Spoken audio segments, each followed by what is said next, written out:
Wendy Bell Radio is live. Hey, good morning. What's going on, everybody?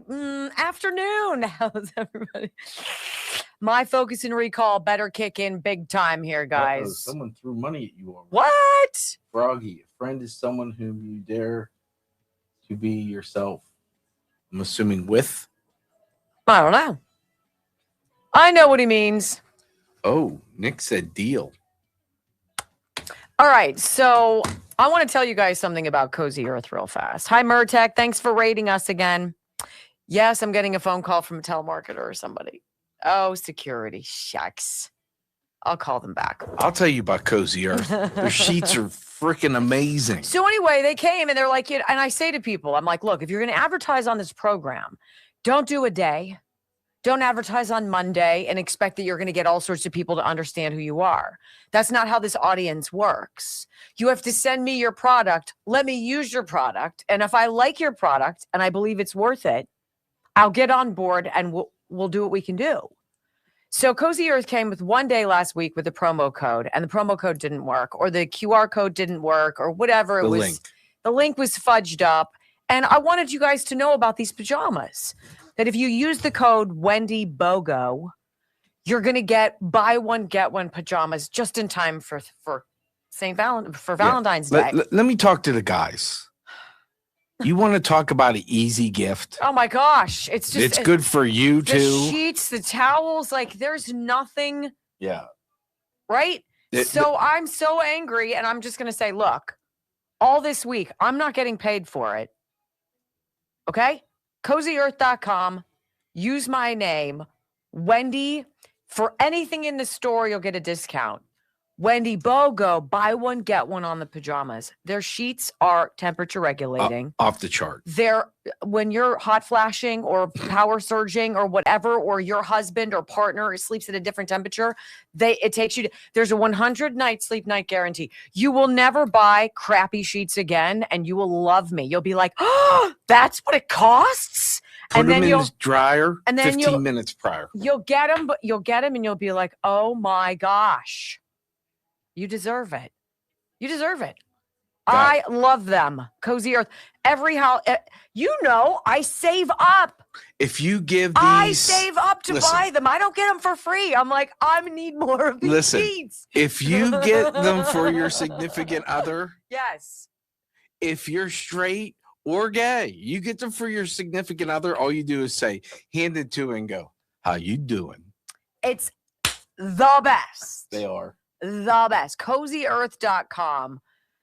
I'm buying Michael for his birthday, and it's expensive. It's a full queen set. So fitted sheet, whatever, the flat sheet, 2 pillows, pillowcases, comforter. He really wants and duvet. He's like, Mom, I'm a grown-up. I'm 26 years old. I have shit sheets. I'm like, I had shit sheets until I was 53. So he really wants the PJs too. Well, he can suck it.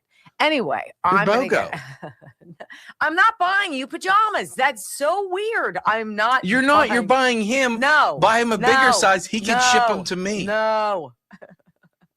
Can you imagine, Michael? Toolsy, if you're in the chat, and if you're not, his arms are like this much longer than yours. He's like, rrr. I don't care. I'll roll them up. CozyEarth.com. Use my name and Wendy BOGO. Buy something. Oh my God. I'm trying to get them to come on board full time. They're dumb not to. Okay. It's made in China. I don't care. I don't care if it's made on the surface of the moon. Right. Yeah. I don't care. If it's made in my backyard, let's go. I want more. And by the way, wait until you see the packaging that they come in. Not like you care. I know. I couldn't tell you what the packaging looks like. I can because I've gotten a whole house of Cozy Earth. I hurry up and put them. I did what you said. I washed them. Put them on your bed. Put them in the dryer about 20 minutes before I went to bed, and they were still a little warm. Oh. Stop it. Even the dog was like, oh, my goodness. Hey, men out there, look, your wife is tired of the shit sheets. Stop with the shit sheets. Get the good sheets, right? Women, same thing with the guys. And pajamas, come on. Give the gift that when you give Wendy it, you get something from it. I'm not getting paid for this, and that's how much I love this company. Anyway, I love you guys. I'm glad you're here. Hello, hello. I never thought, to be on, okay, we're done with it, but to be fair, I never thought I could get excited about sheets. Oh yeah, I know. And As then a you dude, and then you you just grow don't up and care, you're like, and wait a minute, I've been sleeping on scratchy what? They're like, oh wow, that whole comforter sheets. I gave it to him for his birthday or whatever, and he's like, oh, Christmas. Oh, thanks. I'm like, dude, I bought those. Oh, those are expensive. And that was much appreciated. Those were spectacular. Anywho. Yeah. No shit sheets anymore. I can't. I know. I wash them and put them right back on. Look, that's going to be my ad for them. They're going to be like, can you tone down the language? I'm like, no. Everybody understands. 5, 4, 3, 2, 1. Welcome to your daily dose of facts to fight off the liberal gaslighting. You can be in the middle of a hurricane. You have sanctuary in the city of Chicago. Or you can be on a calm day. North is still north. You could be in a thunderstorm. I am angry. We are not going back. Not ever. North is still north. People can yell at you. The hell with the Supreme Court. We will defy them. North is still north. It doesn't change fundamental things. And in this business, right is still right, even if you stand by yourself. We don't get fooled again. No. Live across the fruited plain and from sea to shining sea, we're converting the Marxist left 1 hour at a time on the Wendy Bell radio program.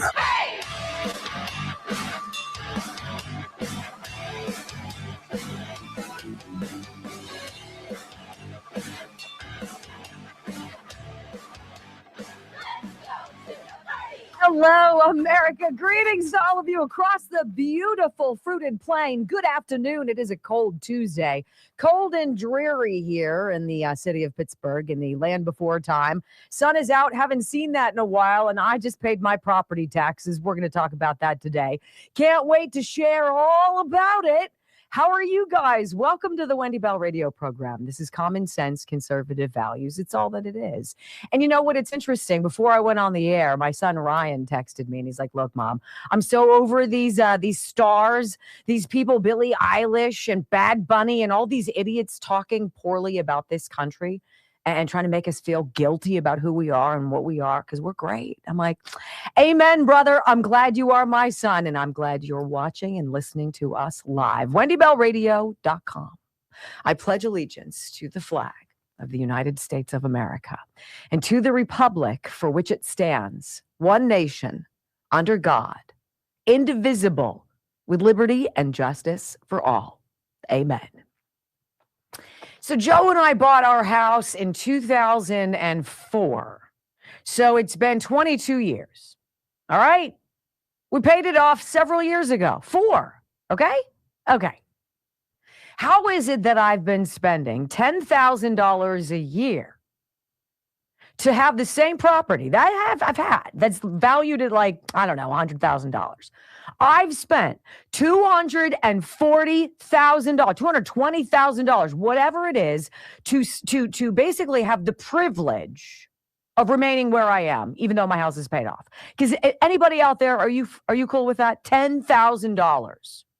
I don't have some luxurious piece of property. I have a home. We have a home. We have a bit of a yard. All right. Maybe it's 1/4 of an acre if you're lucky. $10,000.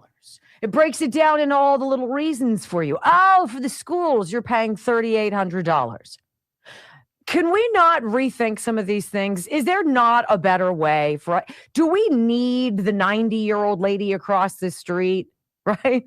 Does she still need to pay property taxes, or we can all assume that she's paid her fair share? Can we stop with some of this madness?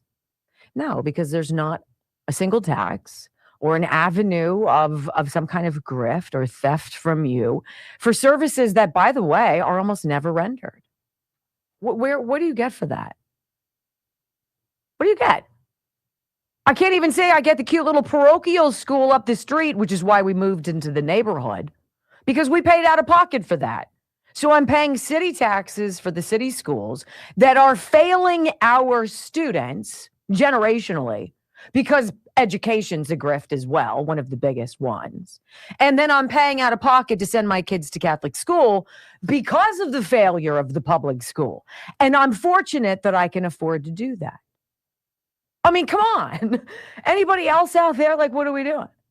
Well, New York City is doing that right now. They're saying, what are we doing? Have you guys seen any of this stuff? Have you seen any of the walls of filth? Like, I thought it was bad in Pittsburgh, and I'm going to give the crews a little iota of a break. When you get 12 to 18 inches of snow in 24 hours, are you going to be on top of it beautifully? No. Do you have to prioritize? Yes. Was it helpful that 37 of the 100 trucks to plow ice and snow in the city of Pittsburgh broke down the day that the storm hit? I mean, like, what more can you say? What am I paying for? What am I paying for, right? So in New York City, they've paved all, or they've plowed all of the ice and the snow up into the cars that are parked along the sidewalks, right? And if you've ever been to New York, it's like beep, beep, there's no space to move. It's like, right? And they plow those cars in. Literally, you'll have to wait for it to thaw. There's no chiseling it out. There's no like, honey, go grab the shovel. I'll get the trowel from the garden area. No, ladies and gentlemen, it's like pickaxe. You're not getting out with garbage stacked on top of it, rats all over the place, and 12 homeless people at a minimum have been found dead, frozen to death because the new communist, socialist, Marxist suck mayor, Zoran Mamdani, has such a compassionate vibe for the homeless. See, before all the cold snap last week rolled in, we've been in it for a while now, he didn't clear out the encampments. He prevented the public works employees from getting people out of their tent cities and picking up all of the filth and the refuse and the disease and the rot and getting people who are obviously in need off of the street before the daytime temperature climbed to a balmy 0, 12 dead. Garbage all over the place. And yesterday, Zoran Mamdani had the audacity, as he's strolling around from one photo up to another, wearing, I guess, some jacket that everybody thinks they're swooning over. I'm like, do we have a more valid and in-your-face example of failure in such a short amount of time than New York City? Where do you live? You experiencing something like that? If it's Democrat run, I'm going to go with yeah. I want you to hear this audio soundbite. Lawrence Jones is one of the hosts on Fox News. I don't watch a lot of Fox, but he popped up in my news feed this morning. And I think he beautifully encapsulated the disgust, the ire, and I'm going to say for everybody who didn't vote for Mamdani as their mayor in New York City, the we told you so. It's been all of a hot month that this guy has been mayor. And it's a complete and utter shite show. Listen to Lawrence Jones. And Sean, this wasn't a test. This is prime time now. This wasn't something like COVID where no one saw it was coming. The forecast had already told us it takes about 30 minutes to an hour to get frostbite or hypothermia. So while he was parading around doing press conference in this custom jacket, they did a profile piece on that, by the way, Sean. Everybody was talking about the custom jacket. He did no planning at all. And now you got people that are dead as a result of it. The city looks a mess. You can't even get the snow removed off the sidewalk. Trash everywhere. The city was a dump before this, Sean, and it's only getting worse. This is not a test. This is game time. And as we know, Sean, he wasn't prepared. Yeah, this isn't the JV squad, right? This is life or death. And dumb votes because white college educated liberal chicks are stupid, right? That's who voted in Zoran Mamdani. These are the people like, what's her face? Taylor, what's her name over the Washington Post? Loren? Thank you. Taylor Lorenz, who swooned over the alleged murderer of the United Healthcare CEO, right? What's that guy's name? Whatever his name is. Luigi Mangione.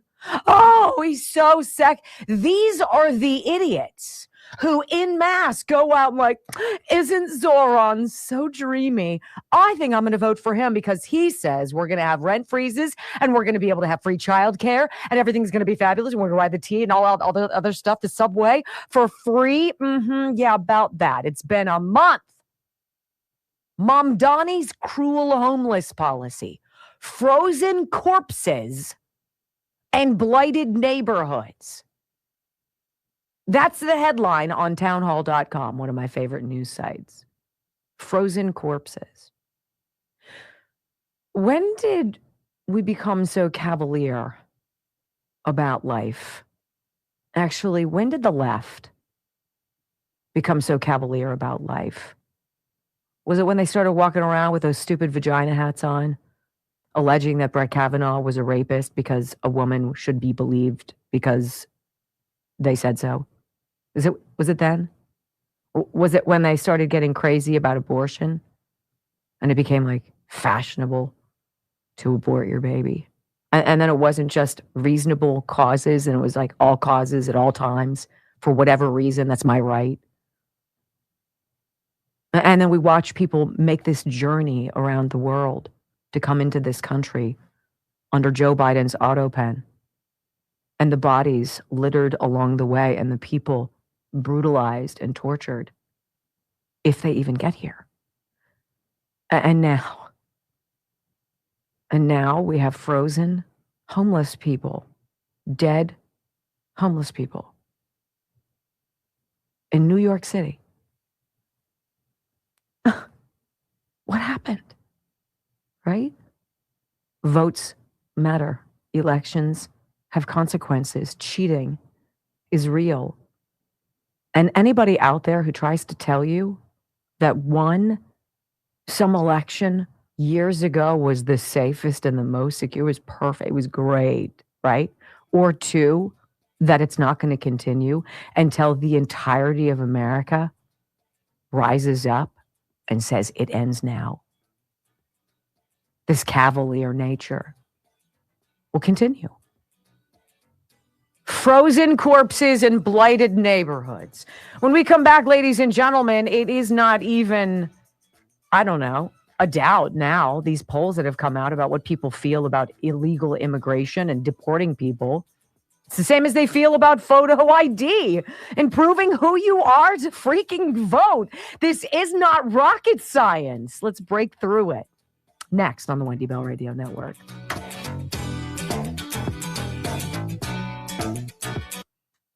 Okay, so you know how I feel about Juvenon and my Blood Flow 7. Oh my, okay? So they have another product, and I'll talk about Blood Flow later in the program, but I wanted to tell you about their product, GLP-1. So they sent me all this stuff. They sent me something for blood sugar. They'd send me something for recovery after exercise, or just this with blood flow go together really well. Then they send me something, this GLP-1 Gold. And I'm like, I can't find it. And I'm looking in my cupboard and I'm like, I know I got it. Where did it go?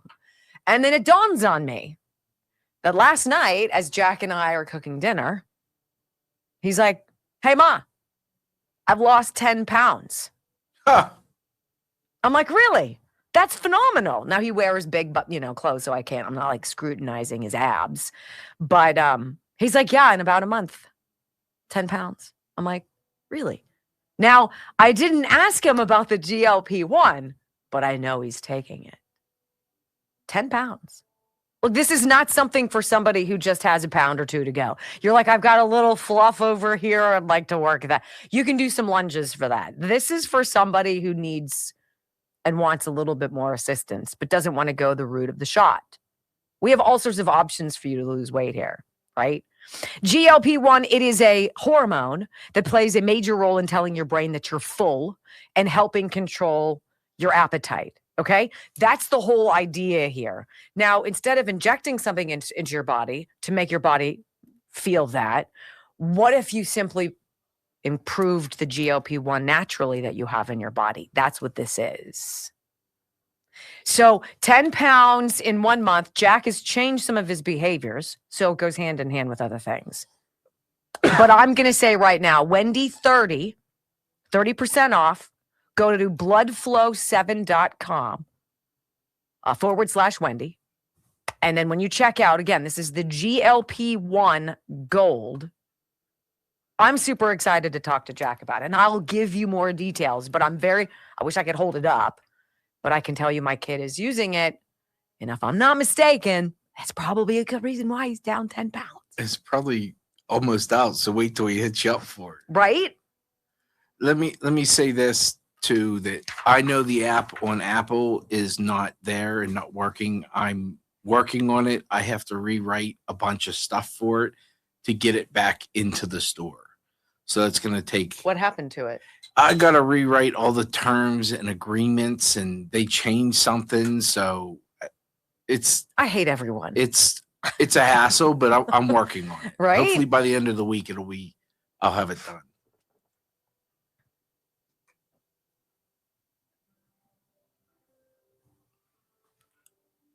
How awful what's going on in New York. It's just, at least a dozen.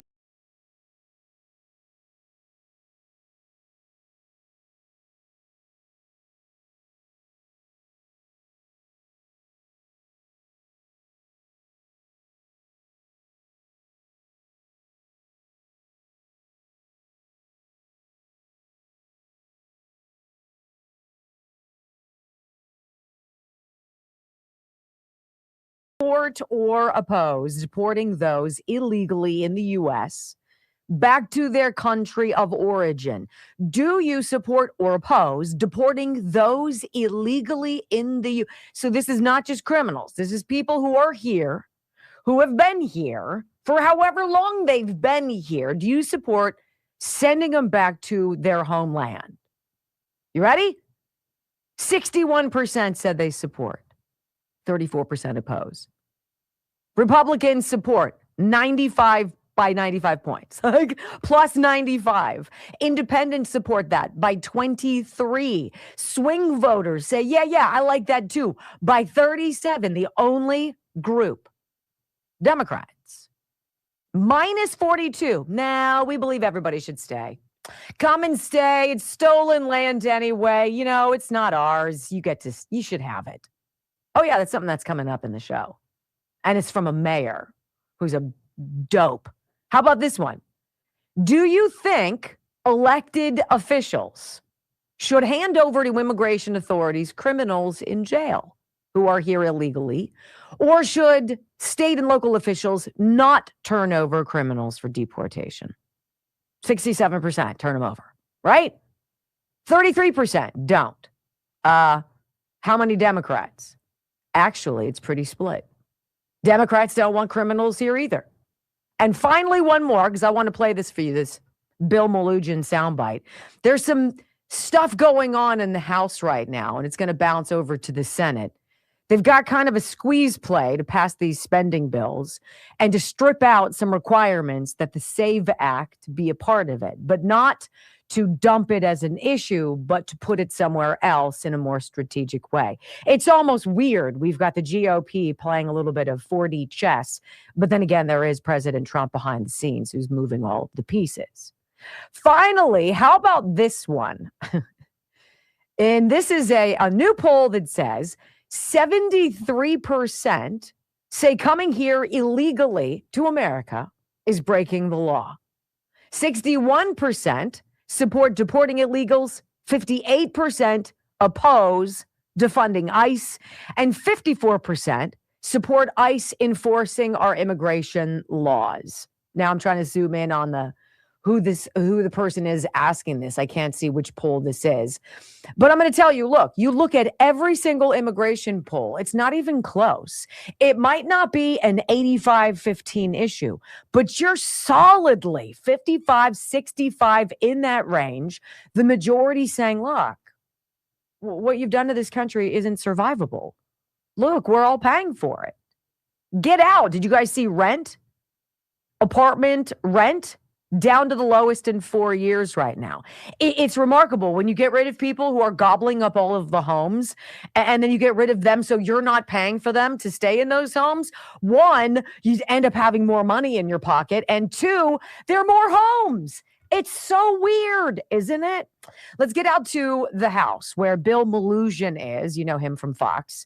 And he's talking about what's going on, this kind of chess game going on on Capitol Hill right now. He's like, look, these spending bills are going to move forward, but President Trump has a plan to force everybody's vote on the SAVE Act. Listen. If everything goes according to plan here on the Hill today, this partial government shutdown should be over by some point later today. Now, a large part of that reason is President Trump decided to get involved. He urged a handful of House Republicans to drop their demand to attach the GOP voter ID law known as the SAVE Act to this package of government spending bills. Speaker Johnson says now just isn't the time for that.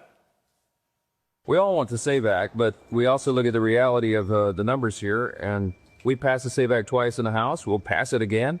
We'll do that, but this is a funding package right now, and I don't think we need to be playing games with government funding. So here's where things stand right now. If Republicans can pass a procedural vote today, they can bring this package of 5 government spending bills to the House floor where it would be expected to pass even with some Democratic votes. Now, that would then end the shutdown today once it got to President Trump's desk. But it wouldn't end the fight over DHS funding, which has to be figured out in the next 10 days. And Democrats are digging in their heels over ICE. And I refuse to fund such a lawless, out-of-control agency. I will not vote for business as usual while masked agents break into people's homes without a judicial warrant in violation of the Fourth Amendment. And Republicans say they are ready to have that fight. To be clear, I'm going to be fighting like hell to ensure that we've got the resources necessary for the men and women of Border Patrol, ICE, and the other people at Homeland Security to secure this nation against violent criminals that are endangering the people of the United States. And Kaylee, even if the House is able to end that partial government shutdown later today, it's hard to see how this fight over DHS funding is going to get figured out in just the next 10 days. On one side, you've got Democrats who are demanding masks off and judicial warrants. Then you've got Republicans out there who are already saying that is a complete non-starter for them. Dems digging in their heels over ICE. Have you ever noticed that they don't care about you when somebody you love gets murdered by an illegal alien? Do you ever pay attention to how they never are out there at your press conference or your candlelight vigil when someone you love has been struck by an illegal alien without a driver's license who's decided to get behind the wheel of a car and plow into you drunk? Right? Why are they never out where it matters? They're always on the wrong side of everything. And if I can find the 3 polls I presented to you before that audio soundbite, I'm sure Congressman Jim McGovern, the Democrat from Massachusetts, who was the soundbite you heard before Chip Roy, I'm pretty sure that Jim McGovern can find some polls and realize defunding ICE is wholly unappealing to the American people. When we come back on the Wendy Bell radio program, it is huge. The DOJ busts the largest healthcare fraud scheme in U.S. history. Let's get our freaking money back next.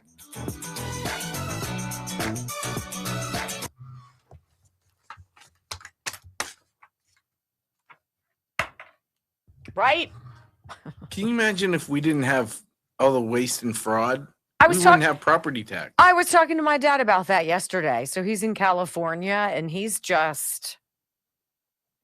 operates in a bubble around it. He's like, I can't affect change. And I feel like that's how a lot of people feel. Everybody feels like I'm just one person. What the hell am I going to do? And it's a tough way to look at it because then nothing changes. With that mentality, there is no Scott Pressler. Right? Without that mentality, there's no Tony Shoup or Karen Taylor from Audit the Vote PA. Right? Well, I guess you can't complain about it if you're not willing to fight it, right? Anyway, let's talk. Who do we want to talk about? Let's talk about Sniper. No. No. Wow. No. So, The other day, I was going through some stuff and I found one of the most beautiful pieces of silver that my friends at wendylovesgold.com put together with my portfolio. So it's super easy. I was like, look, I've never bought gold and silver before. I've got X amount of dollars. I'd like to try your service before really we talk to our viewers about it. And they're like, yeah, sure, absolutely. And they told me about this and that. And would you like to select anything? And I'm like, really? No, I wouldn't. I'd love for you to put together something that you'd be proud to have at your house. And so they did. And this was one of the coins. It's absolutely beautiful. It's 5 troy ounces of silver. So this is a monster coin. It's a really beautiful, let me see, I'm all crooked. It's a really beautiful picture on the front. And it's a name. Let's see if it focuses, if I put it over my face. Come on, baby. There you go. So look at that. It's really cool. So 5 troy ounces of fine silver. And then the back of it is the Aztec calendar. Oh, wow. Is that the coolest thing? And so the person's name on here, I put it into perplexity because I still use sponsors even after they dump me. I can't figure out. I think I got a new search. It says CUAU. It's a this individual is someone significant in conjunction with the Aztec calendar. And I think this coin goes back to like 1948. Isn't that neat? So you have like, it's more than value. It's more than, I see $500, right? That's not it. It's, everything has a story. There's artwork, there's sculpture, there's history, there's even science in what you get from wendylovesgold.com. I love it. I'm just telling you, if you have to have an addiction to something, buying gold and silver is probably a pretty good one. 855-927-5557. 855-927-5557. I know a lot of you out there, you're like, I don't have the money to do this, and I get it. And others are like, I have gobs of money and always looking for ways to do stuff. wendylovesgold.com. And blow your mind. And it comes in everything's individually wrapped, and it's beautiful, and it's all labeled, and it's certified, and you're like, oh. Joe was looking at it the other night, and he's like, oh my gosh, how you doing? These have been nice earrings. I have 2 of them. It's so pretty. Isn't that beautiful? I have to Google what that name is. Anyway, Brock, talk to me as I see if I can see it. About what? I don't know. Oh. Whatevs. I got a snarkogram. Oh, yeah. Did you see the snarkogram? I did. I might save it to read it on the air. Oh, okay. Why? What? I was just going to read it. Okay, go ahead.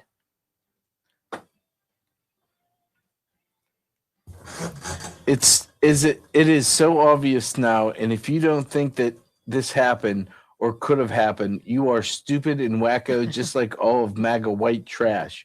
Trump has been mentioned 5,300 times in the Epstein's file. Trump, I hate this word, unalived. Epstein. Okay. Tell that to your white trash, gutter, stupid, wacko audience. Just let me say, I'm assuming he's a thumbs down. And thanks for listening, Paul.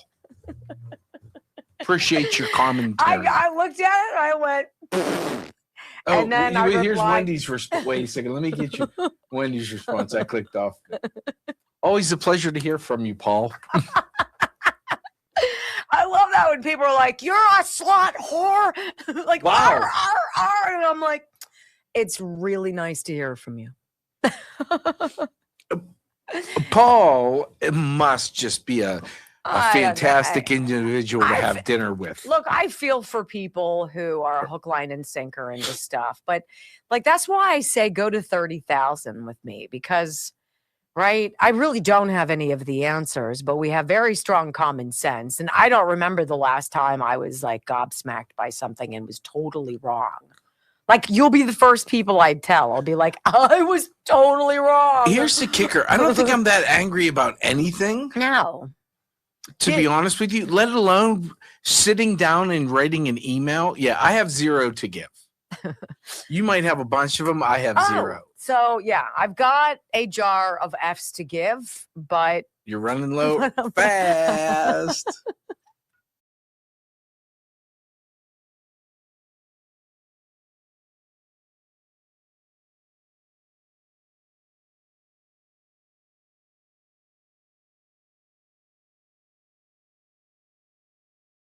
weird. It took my mom passing away for me to call my dad more regularly. What a shame. I try to talk to him a couple times a week. And I'll be honest with you, many times I really don't have anything to say. It's just great to hear his voice. And we were talking about all of this fraud, and he brought it up. And he's like, it's just ridiculous how much we have spent over time for people who suck to steal from us. And I was like, I know. I said, how about 18% of the entire country's healthcare costs come from Los Angeles County? And he's like, I'm sorry? And I'm like, yeah. 18%. It just came out. I'm like, I can give you the source, but he's like, no. He's like, I can totally get it. And I was like, it's all the hospice garbage. And he's like, oh yeah, on Ventura Boulevard when you're passing Reseda, whatever. He's like, yeah, all of those Armenian places. And I'm like, come on, Dad, that sounds very discriminatory because Gavin Newsom's suing Dr. Oz for blowing the whistle on Armenian and Russian mafia, like gangs stealing money through fake hospice providers. Like, come on, right? It's so insulting. It's so insulting. And then this story crossed yesterday. I was like, and by the way, the majority of the fraud is in this like 4-block area where he found dozens upon dozens of bogus businesses. The same as Nick Shirley, Minnesota. Maybe different group, maybe different grift, but same result. Same people from outside of the country ripping us off. Come on, we got to be better than this, right? So then there's this. It's called Operation Gold Rush. This crossed my screen yesterday, and I was like, oh my goodness. The largest healthcare fraud in U.S. history exposed and unraveled. They did this thing called Operation Gold Rush, which exposed $14.6 billion in medical fraud scams with 324 people charged. So look, this is not like salacious, sexy. Did you hear who was in the Epstein files? That's not it. We got to know how these people have been ripping us off. We've got to have discerning views of this. And this story is one of the most important ones of the year. This is the man you're about to hear. His name is Matthew Galliotti. Probably pronounced that wrong. He's the head of the DOJ criminal division that's been in this investigation. To his right is Dr. Oz. Like, did you ever peg Dr. Oz? I remember when I was flown out to do a story on Dr. Oz when I worked locally here in Pittsburgh for ABC. And I was sitting there and he was doing a segment on the Dr. Oz show on like lip balm addiction. Okay. So he's gone from that now to exposing transnational gangs that are ripping us off to the tune of tens of billions of dollars. Not on my bingo card. Delighted to see it happen. And thank God he lost to John Fetterman. Right? We wouldn't see what John Fetterman was made of, which is a lot more integrity than everybody else on Capitol Hill, and we wouldn't see this. So audio soundbite number one, I want you to hear what happened because this is the jazz that's been going on underneath our noses for far too long. This DOJ guy announcing all of these charges against hundreds and hundreds of defendants. These criminals didn't just steal someone else's money. They stole from you. Every fraudulent claim, every fake billing, every kickback scheme represents money taken directly from the pockets of American taxpayers who fund these essential programs through their hard work and sacrifice. And when criminals defraud these programs, they're not just committing theft. They're driving up our national deficit and threatening the long-term viability of healthcare for seniors, disabled Americans, and our most vulnerable citizens. This enforcement action involves the seizure of cash, as well as luxury vehicles and properties, returning real money to American taxpayers and to our government healthcare programs. In a sweeping sting spanning more than 20 states, federal prosecutors have charged 324 people, including doctors and nurses and pharmacists and billing coordinators and corporate health executives in what authorities are now calling the largest healthcare fraud takedown in U.S. history. And we're talking, they're pulling back luxury homes, they're clawing back crypto wallets, all of this stuff, private jets, high-end cars, all seized. Audio soundbite number 2. These people who are ripping off the U.S. healthcare system are not from America.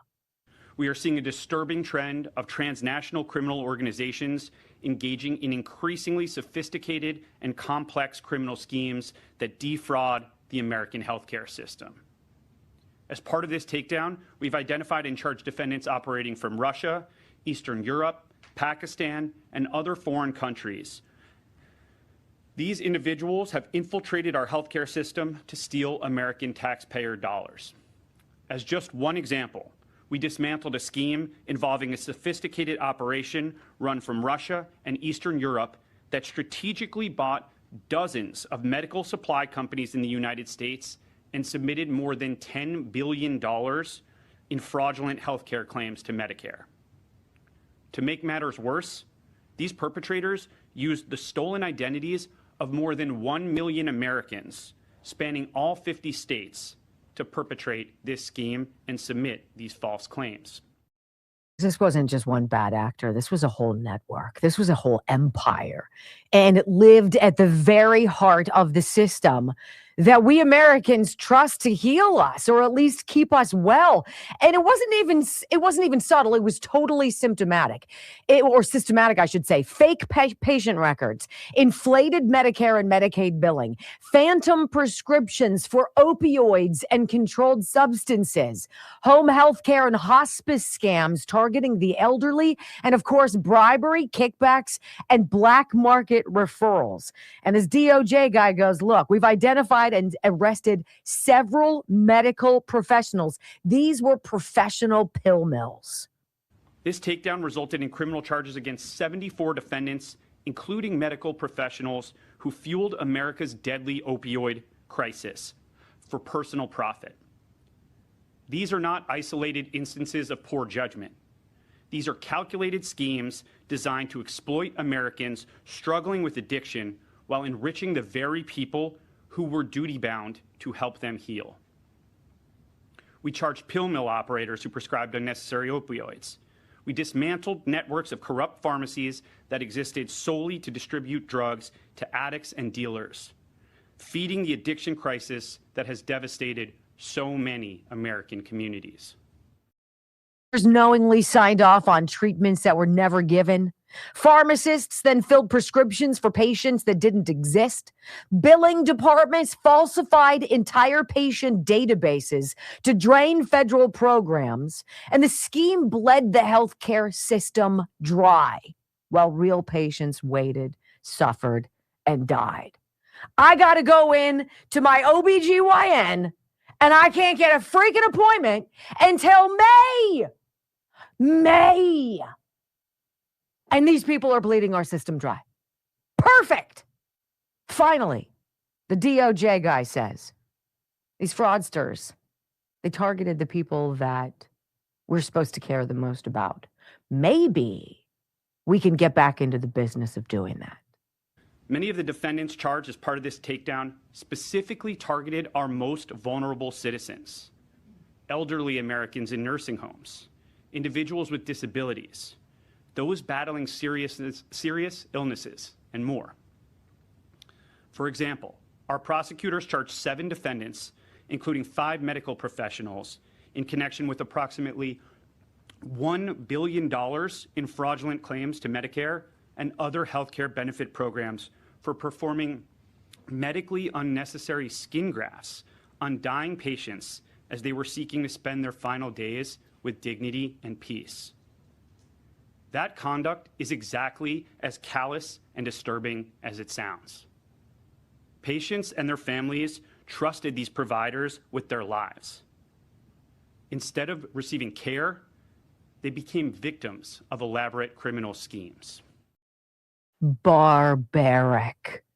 So what do these people do with the money? Mega mansions and gated communities, garages full of Lamborghinis and Bentleys, millions funneled into crypto wallets hidden behind offshore shell companies, designer watches, private clubs, first-class travel. They live like royalty. Veterans couldn't get appointments. Cancer patients were denied life-saving medication. Taxpayers footed the bill for this, unknowingly financing the betrayal. But this is amazing. Sources confirm the multi-agency sting was developed in deep secrecy.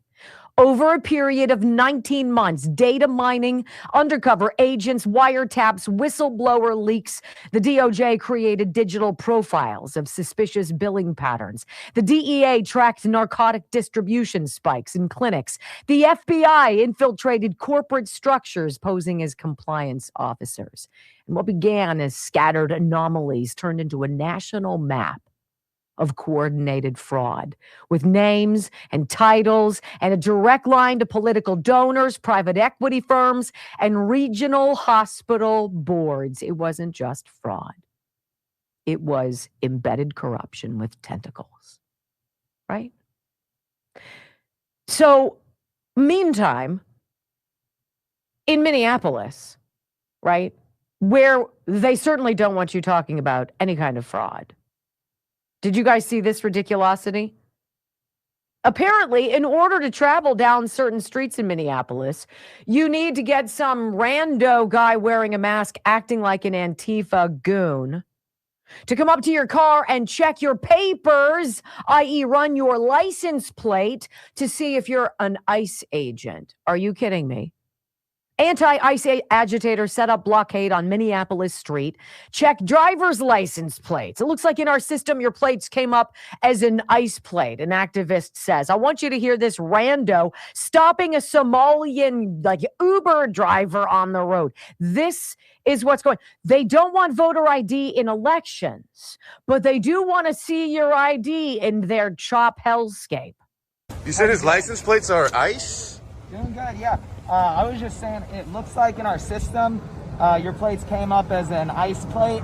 That doesn't seem like it's the case, but I just wanted to come through and see what was up and talk to you, see how you were doing. Okay, I figured, yeah. I mean, he's clearly Somalian. Yeah, totally. Yeah. Who in the hell are you? And why are you wearing a mask? Well, it was a little cold out, so I thought I would cover up my face. Get out of the road, you little jerk. You know? This is what's going on in Minneapolis. That car and car. This is why Donald Trump was like, you know what? These cities that want to just devolve into lawlessness and have this stuff happen to them, let Jacob Fry clean it up. Let their hack, police chief figure it out. We're tired of dealing with you idiots. Burn your cities down, whatever. We're not paying to build them up. When we come back on the Wendy Bell radio program, Democrats have painted themselves into a bit of a financial, what's a word for chasm? How about crevasse? Right? Dangerous. Next on the Wendy Bell Radio Network. I'm curious. Who the hell are you? Well, I'm curious where that guy's name tag and identification was. Isn't that one of their things? Like, Yeah, show us who you are. Give us your name. Why are you trying to hide in the shadows of, secrecy? yeah, I would And say why are you I don't coming feel up to safe. my car? How about? Does that work for everybody? Here's my ID. Right? Listen, I said this And to you. if you want to touch my car, I said this to you this morning. When my wife has the response of, I just run them over. right? You've now lost Yeah. the people. Yes. You've now lost the people. I don't disagree. Right? Enough is enough. All right, disinfectwithsniper.com. Disinfect with Sniper. I'm just going to tell you what. I have it on every floor of my house. Ryan took it back to his apartment in Tennessee. I think I've given some to Michael. So our big rub with Sniper wasn't what it did. It was how expensive it is to ship liquid across the country. It was like $30 to get it to Hawaii. And then our friend at Disinfect with Sniper was like, look, we're going to cover the cost of the shipping so people can get it. So disinfectwithsniper.com now. Sniper, Knockout, Harmony, all of the products that we sell there, I use, I subscribe by, I believe in, and I encourage you to try. They also have the 250th birthday of America flags, big, beautiful flagpole flags. And they have those, he has those and the embroidered kind.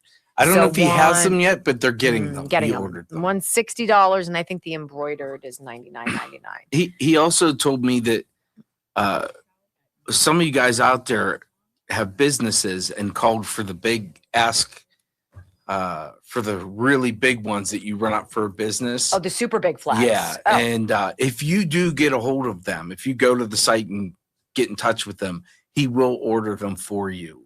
So you if can they, that doesn't make sense. So when they go to Disinfect with Sniper, is Hit there the a contact? Okay, Yes, there's a hit contact. the contact with us. Or you could call his store. It's EV True Value in Bethel Park, PA. I don't know the number, but he said a couple of you guys have called that own businesses that wanted them for your business, and he'll order them for you. Isn't that interesting? Did you guys see that crazy guy online? He did the video that he's like, if you ever want to know where the guns are, go to the houses with the American flags. Right. And that's what he said. That's where the guns are. You want to get rid of the guns in your community, you got to attack those homes first. I'm like, okay. But it was like a very very matter of fact. Why is it that my liberal neighbors, none of them has a flag? I mean, in the immediate, I don't know all of them for sure, but I know the people who fly. But they're flying the Ukrainian flag. But there's, yellow ribbon around the tree. And I'm like, show me Ukraine on a map and then we'll have a conversation. So Trump squeezing Putin too. These tariffs allow you to bring peace. It's almost like the whole tariff thing was planned for a reason. Mm-hmm. It's called leverage. Leverage. Ice Watch. You need an ID to enter the chop zone, but not to vote. How stupid, right? I mean, like, come on. God, they've got to try harder not to suck. We need one of those. We need you to resurrect one of those.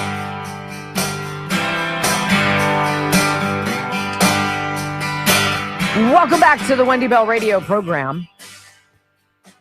I had a cousin, my cousin's husband worked for USAID, and when all of the fraud and the garbage and the waste was coming out about USAID, when Doge was sniffing around, and then everybody was like, I hate Elon Musk, kill Tesla, right? It was so stupid. I found out my cousin's husband lost his job, and I felt bad, but I was like, I'm sure loosely encapsulated in that monstrous acronym USAID, there was some do-goodery going on, right? There has to be the at least outward facing look of doing something beneficial for other people. Right. But you can tell that when that funding went away, when Act Blue ran up the flagpole because James O'Keefe was exposing all of the smurfing and all of these dark money, dirty, political donations coming in only to Democrats, which is pretty wild if you think about it. And then you find out that, wait a minute, the most voted for president in American history did not have a single person give a single penny to his presidential library fund the final year of his presidency. It kind of makes you feel like, I think the Democrats are effed, right? You had Kamala Harris like a drunken sailor, selling Beyonce. Let me sit down with Oprah. Here's a couple $100,000, right? Here's $1 million. Well, lo and behold, there's no money. And it's very interesting because over on Fox, Bill Hemmer sets up this story for one of their guys. And he's like, look, there's some financial records coming out before the midterms. What do the two parties' coffers look like? Because there's a lot of primaries, there's a lot of races to get behind.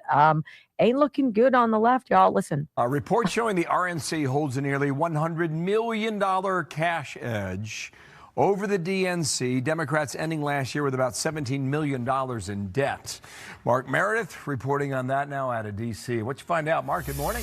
And Bill, good morning to you. The midterm elections are only 273 days out, and there's new filings with the Federal Election Commission giving us a better idea where both Democrats and Republicans stand financially. The Democratic National Committee says it is in debt following the 2024 election. It owes $3.5 million.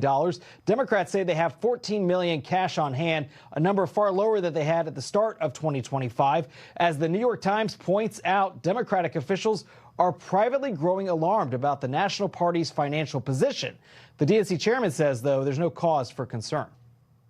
Just keep organizing, keep fighting. We are going to win. Don't be complacent. Get out there and do the work. And we're going to have a big year, and we will put a check on this madman's power. What a loser lefty, right? Just keep swimming. Just keep swimming. Just do what you do. Just go and community organize. Yeah, that'll do it. Well, Colin Reed is a Fox News contributor. He's a strategist, GOP. And he's like, look, major donors are walking away from the Democrat Party. Why would they spend their money on a losing bet? Listen. We're still 8 months away from the midterm elections. So one of the things we have to look at is finances. And as the old saying goes, money talks, BS walks. And it's clear that major donors are walking away from the Democrat Party the same way voters have in many years because they're just not buying what they're selling. But it's Super Bowl week. So permission to use a sports analogy, if I may, having a fully funded and functioning DNC or RNC in an election year, it's like having a really good field goal kicker at the end of the game.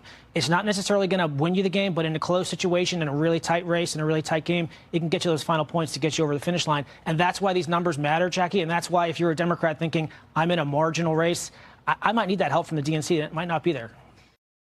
I'm going to go with no. And then finally, the second part of that Fox report says Republicans seem to be much better money managers. I'll get it out. Listen. Republicans who retain control of both the White House and Congress are in a much better position financially. The RNC says it has $95 million cash in hand and no debt to report. Over the weekend, Texas Democrats celebrated a special election victory in what's considered a deep red district. Democrat Taylor Remitt won a special election for the Texas State Senate. It's a district the president won by double digits, but Trump says it's not his fault. Not involved in that. That's a local Texas race. You mean I won by 17 and this person lost? Things like that happen. Some are calling the race a wake-up call, though, for the GOP. The White House says the president will be back out on the road, spending more time on the campaign trail bill to boost Republican candidates in the months ahead. Things like that happen, said the president. Doesn't know who the guy was, didn't know his name. He didn't even know that he had won that particular district by 17% in 2024. But he's like, you know what? Stuff happens. Like, I don't know. I can't fix everybody's problem. But something obviously the GOP needs to pay attention to. Democrats can't raise money. Democrats can't get money given to them. They've got to steal. They've got to cheat. They've got to do whatever they've got to do. And the Clintons, I think, realize they got to do what they got to do, and hiding from Congress isn't the strategy. So the Clintons want to make a deal. Oh, they'll come testify before Congress about Jeffrey Epstein. But Bill, well, he's got some parameters. Oh, boy. Next on the Wendy Bell radio program. Gotta love it. Oh, shucks.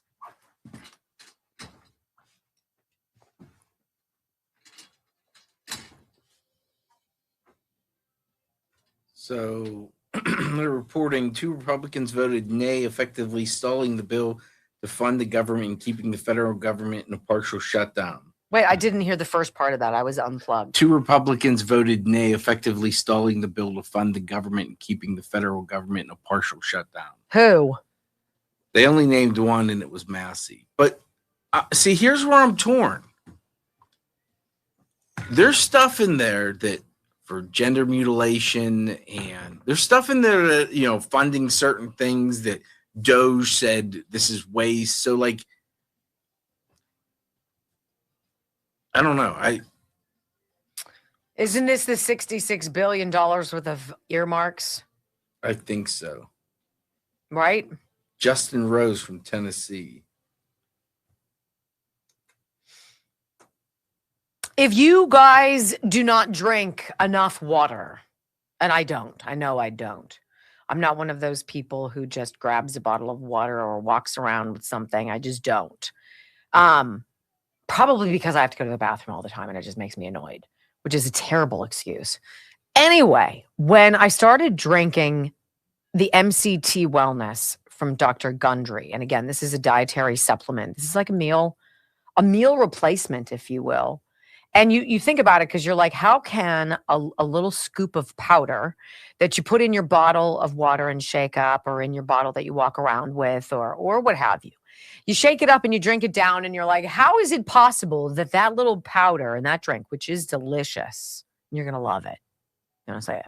How's that helping me lose weight? Well, you'll notice, first of all, that you're not as hungry and that you can skip a meal. Or if there's a part of your day where you usually snack, you're not going to want to. You're not going to want to. And so you won't.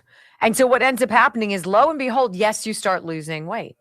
And Dr. Gundry really liked this strategy when he invented the drink, and he tested it on himself. He was his own lab rat. And he's like, look, if I can lose 70 pounds by modifying what I'm eating, right? Maybe getting some steps and taking this drink, I'm going to go with, let's go. And then he put it out. That was 20 years ago.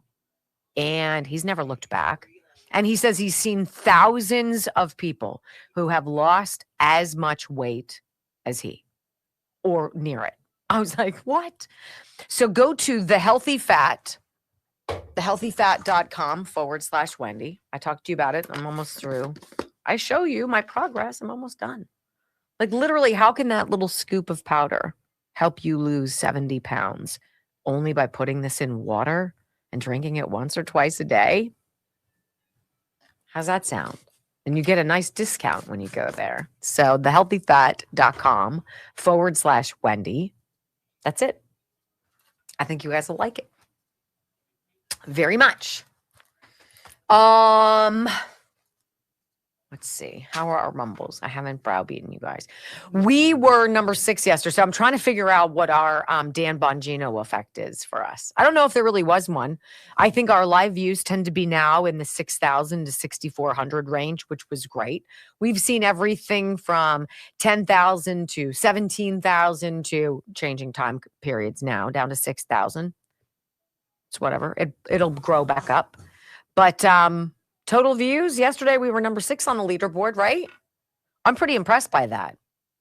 We already have 2.13 rumbles. That's wonderful. Love to get it to 3, but you guys are great.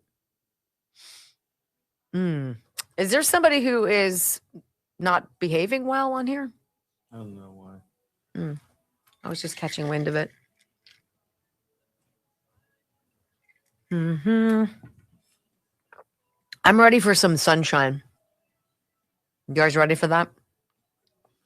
Okay, so Friday, I'm going to meet with Alexandra Dubiak. She's Dr. Darren Dubiak's wife. She's a nurse practitioner, and she is super big in all of these, everything that they do at bodybyAIM360.com. So some people want to take an injection and lose weight. Some people would rather take a powder and lose weight, or a pill, a meal supplement, and lose weight. Other people are like, look, I need a program based on me, my blood, my everything. And I'd like to have like a real coach with me. I'd like to have the opportunity to ask questions and have feedback and to work with a medical professional. That's why it's called bodybyAIM360.com. That's who they are. And they're wonderful, and they help you through everything. They've got coaches throughout the way, nutrition coaches and all these things. Friday, I'm going out. I'm going to stand on this scale that apparently is this real cutting edge wild thing. It shows you like every aspect of your body and what's got zhuzh and how much. So I'll need a drink after that. But I'm going to do that. And I know that what they're talking about right now is those weight loss shots, the GLP shots. So if you'd like that process, they can help you, and they've got a deal. They're going to give you the first month half off. It's going to be $249 with the medication and everything. So it's a pretty significant savings at bodybyAIM360.com. 412-227-9255. People who are definitely eager for a faster result and one that's monitored by a medical team. That's bodybyAIM360.com. So everybody kind of has their own niche, but I like what Allie does.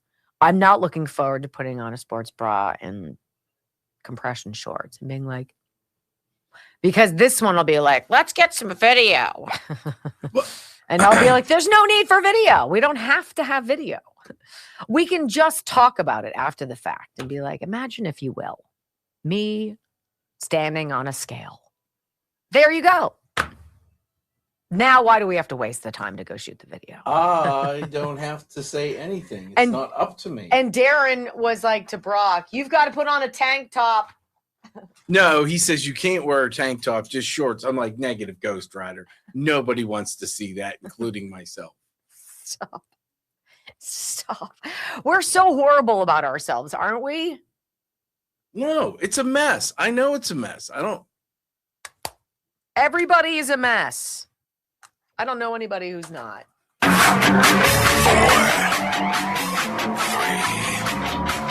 2, 1. Wendy Bell. Inspiring solutions to save America, one show at a time. Are you ready to get on board?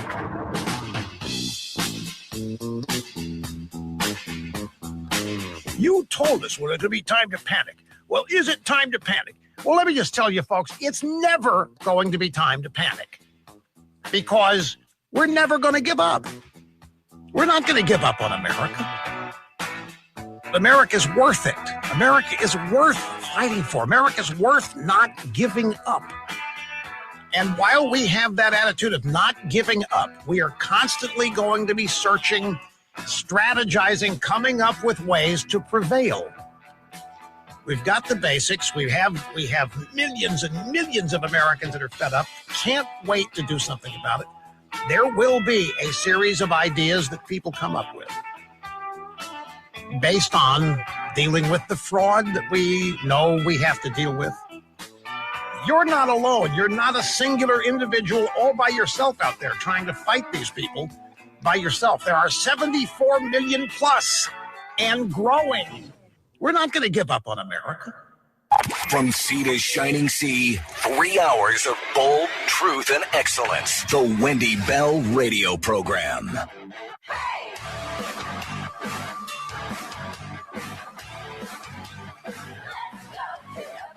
Welcome back. Hour number 2 of the Wendy Bell Radio Program is live. Well, there is some trouble, I guess, with this whole Epstein thing. Have you guys seen this? That a bunch of the victims, Epstein's victims, are trying to get the Department of Justice to peel back, take down all these sources, take down all these files.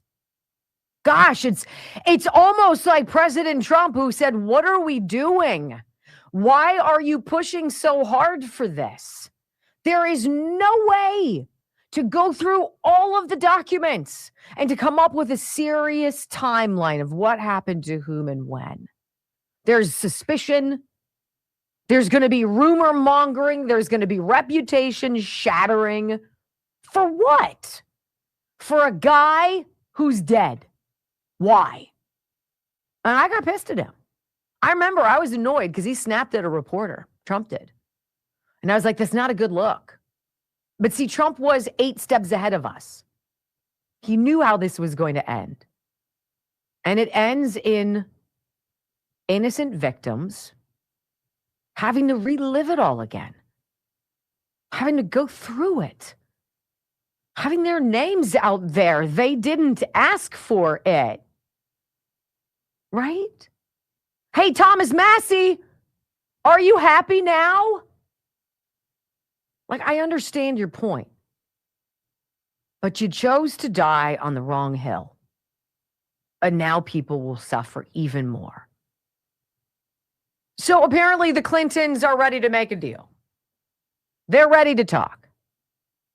However, Bill thinks he should be in control of the line of questions. And it's sort of like, well, yeah, I don't think so. NewsNation.com headline, Clinton's reverse course, agree to testify in House Epstein inquiry. And here's the thing. Even when I saw that, I was like, I won't believe a damn thing he says. Why shouldn't he lie? Everybody else does. They lie with impunity. They lie with immunity. They do it all the time. When did you see somebody who got arrested, cuffed, and carted off for perjury? Because I've got a list. If it's cool, I'll suggest the first name, Tony Fauci. How many times, Tony, did you perjure yourself? Which is a felony. Former President Clinton and former Secretary of State Hillary Clinton have agreed to testify before the House Oversight and Government Reform Committee as part of the panel's investigation into the convicted sex offender Jeffrey Epstein. The news marks a stunning about-face that came after months of negotiations, and as the House Rules Committee was preparing to tee up floor votes on potentially holding the two in contempt of Congress. A House Oversight Committee voted last month to advance the contempt resolutions, right? And this is Clinton spokesperson Angel Urania. They negotiated in good faith. You did not. They told you under oath what they know, but you don't care, said this Clinton spokesperson on X in response to a post from Oversight Committee Chair James Comer. But the former president and former Secretary of State will be there. They look forward to setting a precedent that applies to everyone. Oh my God. That's crazy, isn't it? Now they're martyrs. That's a special slice of suck right there. Not only are we filthy dirtbags around whom people disappear and commonly die, we're now going to pretend that our behavior should be the standard operating. And if other people were smart, they model their behavior after ours, said nobody with a straight face. Comer appeared to learn the news in real time during the Rules Committee meeting on Monday. The moment got kind of heated. Democrats demanding to know whether the panel would move forward with a contempt resolution. Comer responding he hadn't yet seen the letter from the Clintons' lawyers and he'd have to review it. I can share an update. The good news, Mr. Chairman, I think we'll be able to go through door number 1 that I outlined in my opening statement. I understand that the Clintons have agreed to appear for depositions and have agreed to the terms that you laid out in your most recent letter. Are you aware of that? Comer said no. And this is the same Jim McGovern that was just speaking in the Bill Maloogian story we listened to. All right. So the Clintons' counsel has said they have some terms to deal with, but the only reason they've said they agreed to terms is because the House has moved forward with contempt. It's amazing that you've got to do that to squeeze them. Let's get this, though.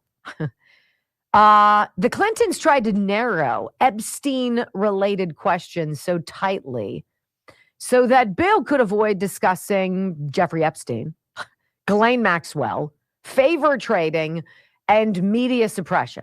He didn't want to talk about those things. He's like, look, I'll talk to you about whatever you want to talk about, except all of these relevant things that you want to talk about. Other than that, the sky's the limit. Got it.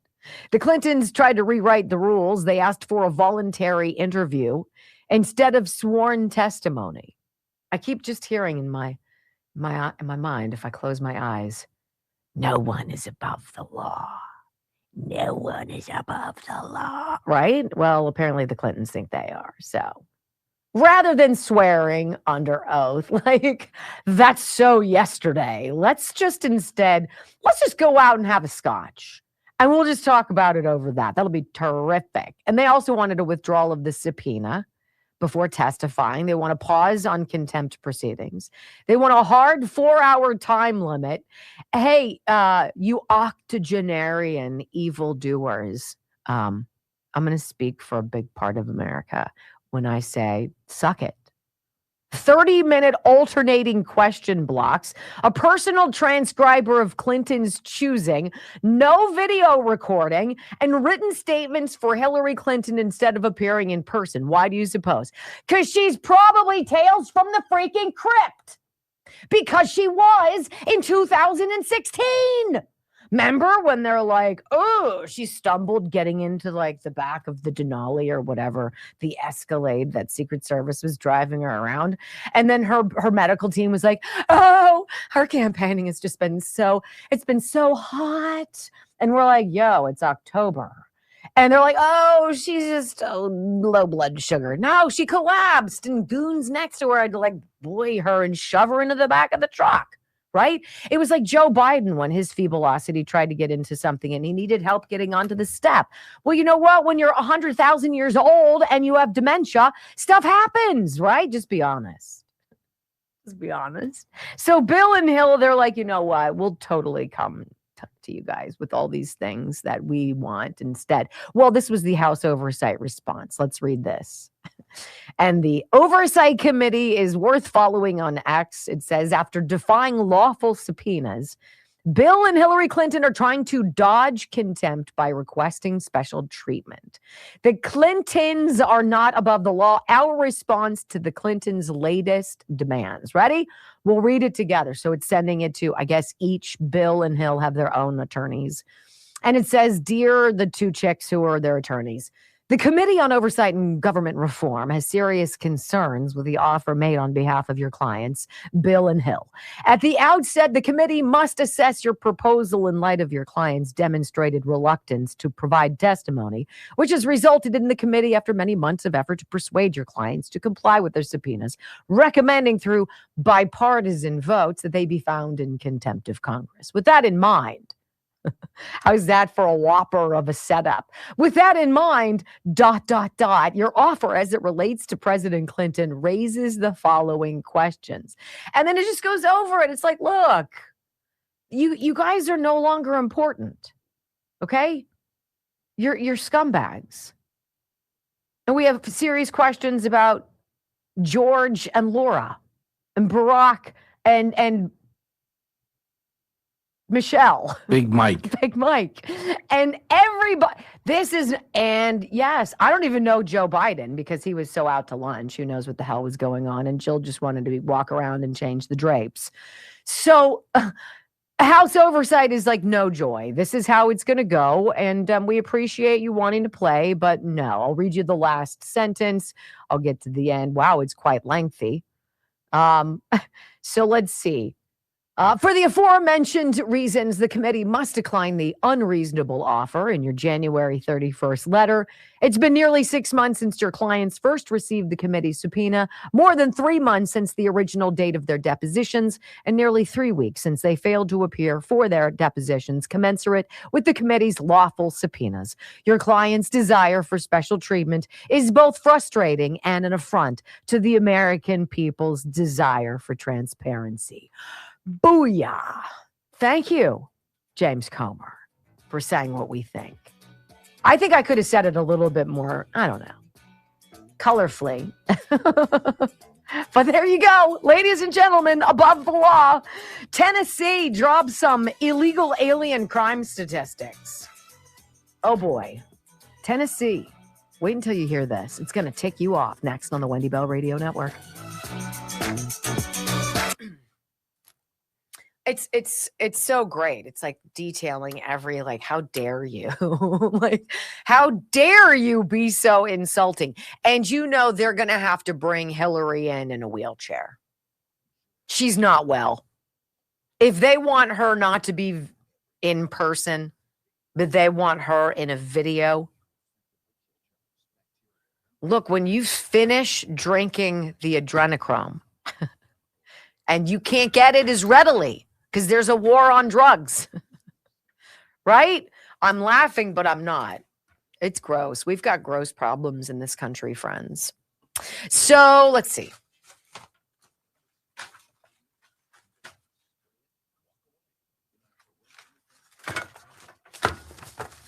I know one of you out there has had a concussion before.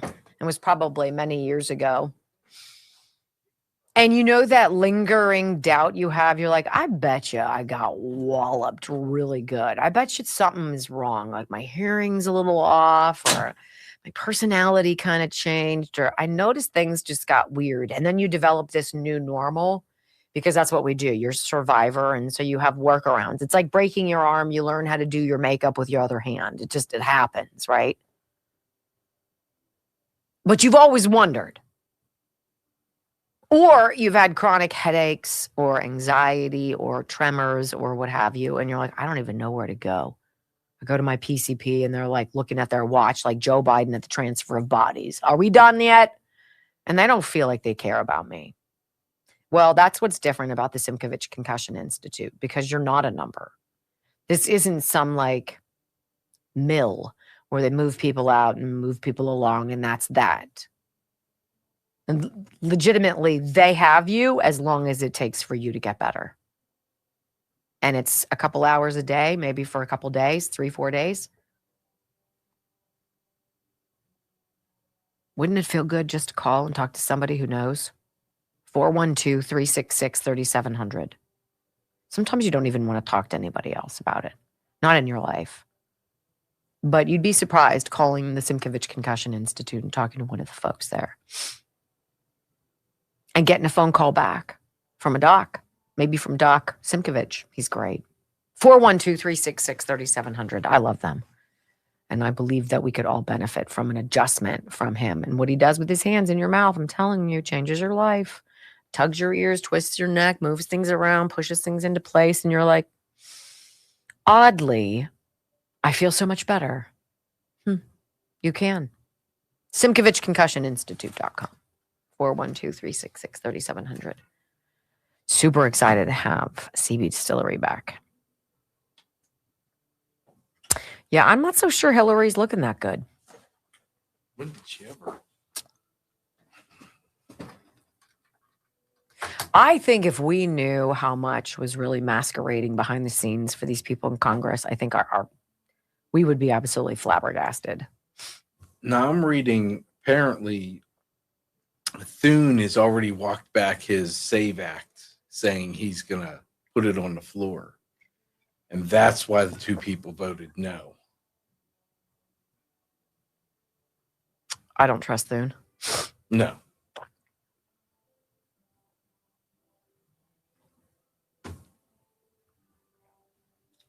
And he's giving you no reason to. Mm-mm. This story is just terrible. Cavalier thing about life. A lot of people stop caring about it. Why? What happened?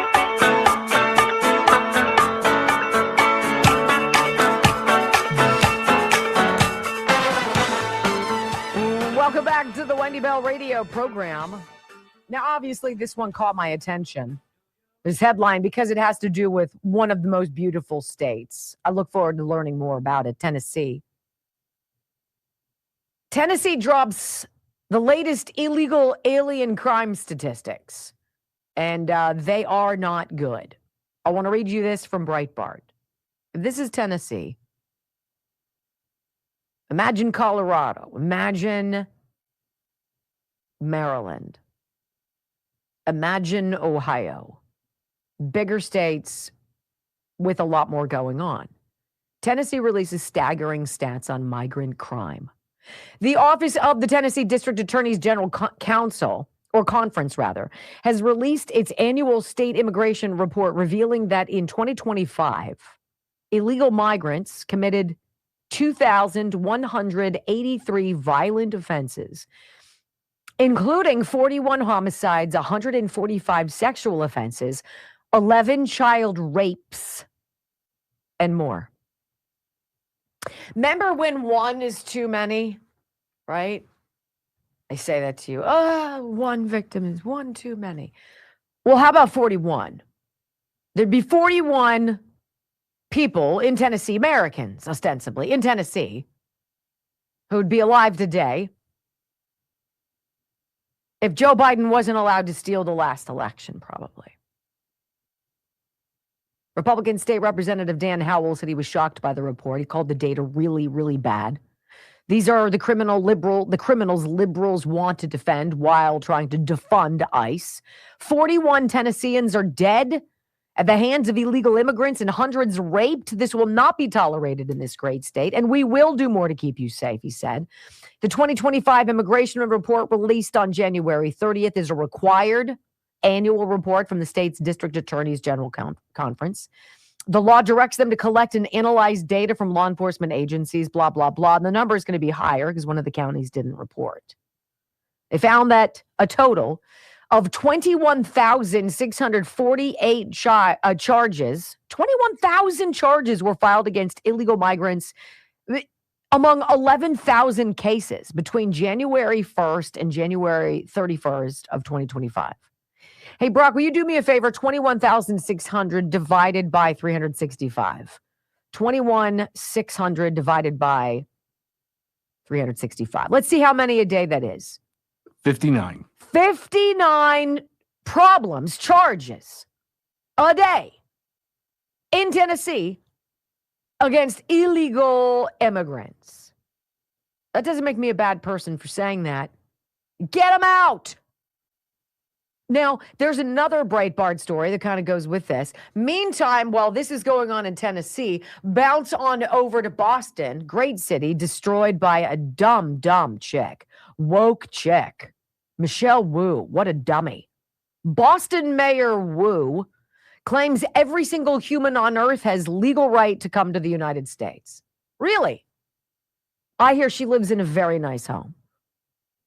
I think if there's some room to house these newcomers to the United States, we should start with all of these liberal politicians. We can start with Nancy Pelosi. We can start with the Clintons and with the Obamas, right?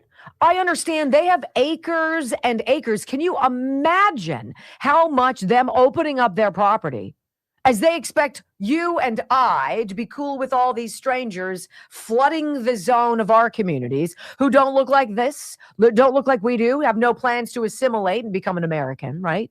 They have complete different cultural norms than we, and we're expected to just deal with it even when they hurt us, kill us, rape us, or, traffic our children. I'm sorry, Michelle Wu, you're a clear and present danger to the safety of the people in Boston. Unreal. In a video clip of an interview from March, this is coming up from March, Wu is seen saying, every single human being has the legal right to come to the United States and seek shelter. Really? Is that how it goes? Does every single person from anywhere else on planet Earth then also have a legal right to be treated humanely? To get some kind of housing? We can't have these people on the street. I mean, look at New York City. It gets cold and people become popsicles and die. We've got to put them in homes. Well, I've got a plan for that. Hey, Earl, get in here. All right, here's what we got to do. We're going to welcome a bunch of new people. We got to give them food, cell phones, lawyers, education, job training, right? We got to give them some EBT cards so they can get groceries. We're going to give them all sorts of free stuff, okay? All right, now we've got to raise taxes. Everybody loves that. Pay your fair share. And if you're not for it, well, then you're racist. Does everybody know how this party ends? Of course you do. Tennessee knows. Because there are 41 people who are dead and buried today. And the blood is on whose hands? When we come back on the Wendy Bell radio program, how about this? The blue state depression. Please don't tell me Democrats are preferred in any poll when you see millions of people moving out of these Democrat hellscapes. Harry Enton flapping his arms. Oh, Harry. Next on the Wendy Bell Radio Network. I love me some Harry. Apparently they voted again. Okay. And now it's saying U.S. House passed funding bill to reopen the federal government, 217 to 215. Massey still voting no. The bill now heads back to the Senate, then to President Trump's desk. Thousands are calling for the SAVE Act to be first order of business after government back open.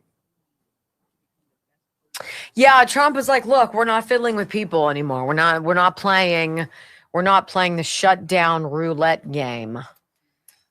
You know, spin it. They just put Thune on notice. Because all it takes is the Republican caucus to say we want someone new. They don't have to go to a vote through the House and the Senate. Let me tell you guys about CB Distillery. CB Distillery, I love the natural ways in which you can get these supplements and such. Like I talked to you about Healthy Cell, this microgel idea of getting supplements into your body.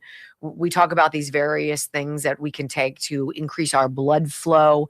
How about taking something natural that doesn't involve you getting addicted to it or becoming dependent on it to fall asleep and get a really great restful night's sleep? How about having products that allow you to take the edge off when you feel like your heart is racing and you're beginning to spin a little bit and you're like, I need to take a few minutes to myself. And you can chew on one of their gummies and breathe and manage it. And then there's the pain after exercise, which sucks. And the wonderful products that CB Distillery puts out that they go deeper than just the skin, go down to the root of your pain to give you soothing relief. This is what CBD products are all about. And this is what CB Distillery is all about. I love them. And 25% off right now. You see the QR code up there. I'm going to make sure I haven't fudged anything up because they like it when I actually don't weave. Over 50% of adults say they'd feel better if they got more sleep, and stress is often the biggest barrier. That's why CBD from CB Distillery makes so much sense. CB Distillery is natural solutions for sleep and stress that can help break that vicious stress and sleep cycle. Everything from CB Distillery is premium quality, third-party tested, free from artificial dyes or fillers. It's the source I trust. I use. 2 million other happy customers agree. You can shop by benefit, whether it's sleep, stress, or improve focus. It's all right there. Okay? CB Distillery, if you're ready to start sleeping better, cbdistillery.com. Use Wendy as the promo code, 25% off. Pretty good deal. They're awesome. I think you'll like them. I know you'll like them. I like them. Why wouldn't you like them? Duh. The Clintons. What dirtbags. We've known that for years, though. It's so distressing, though. It really is, because there's that part of your mind where you really can't go there. I mean, if the true depth of the human trafficking is what we think it is, and some of these awful stories of child sacrifice and just awful, satanic, terrible things, I just can't go there. But I wouldn't be surprised. Isn't that so disgusting? I just want my kid to get an A on his organic chemistry test, right? And we have kids who just want to get back to their parents, right? Other than that, I've got nothing. How are we doing Rumble-wise? Someone rented a billboard in San Francisco. Come on, let's get to 3,000, guys. For the Super Bowl, displaying Ice as Defensive Player of the Year. Who wouldn't want Ice? Who wouldn't go up to an ICE agent and be like, thank you? Right? Thanks. They see the left has to lie and vilify and concoct and backstop, and they can't keep their lies straight. But no, ICE is the problem. Oh, and you're like, God, I hate dumb people who argue with me. Freezing blast of oxygen in here. Harry. What? Oh, are you stretching? Oh, yeah. Okay. It looked like you were dancing. It looked like you were doing the Trump dance, which would have been far more interesting than what you were actually doing. So, wow.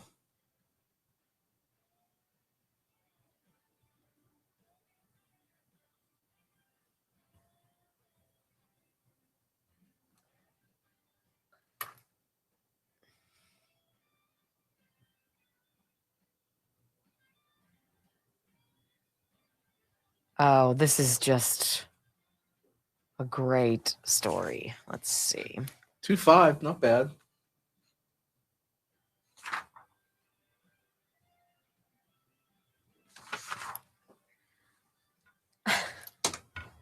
Isn't Billie Eilish, isn't she Rob Schneider's daughter? No, No. that's Elle King. Okay. She's getting raked. Oh, Raked. It's a good thing.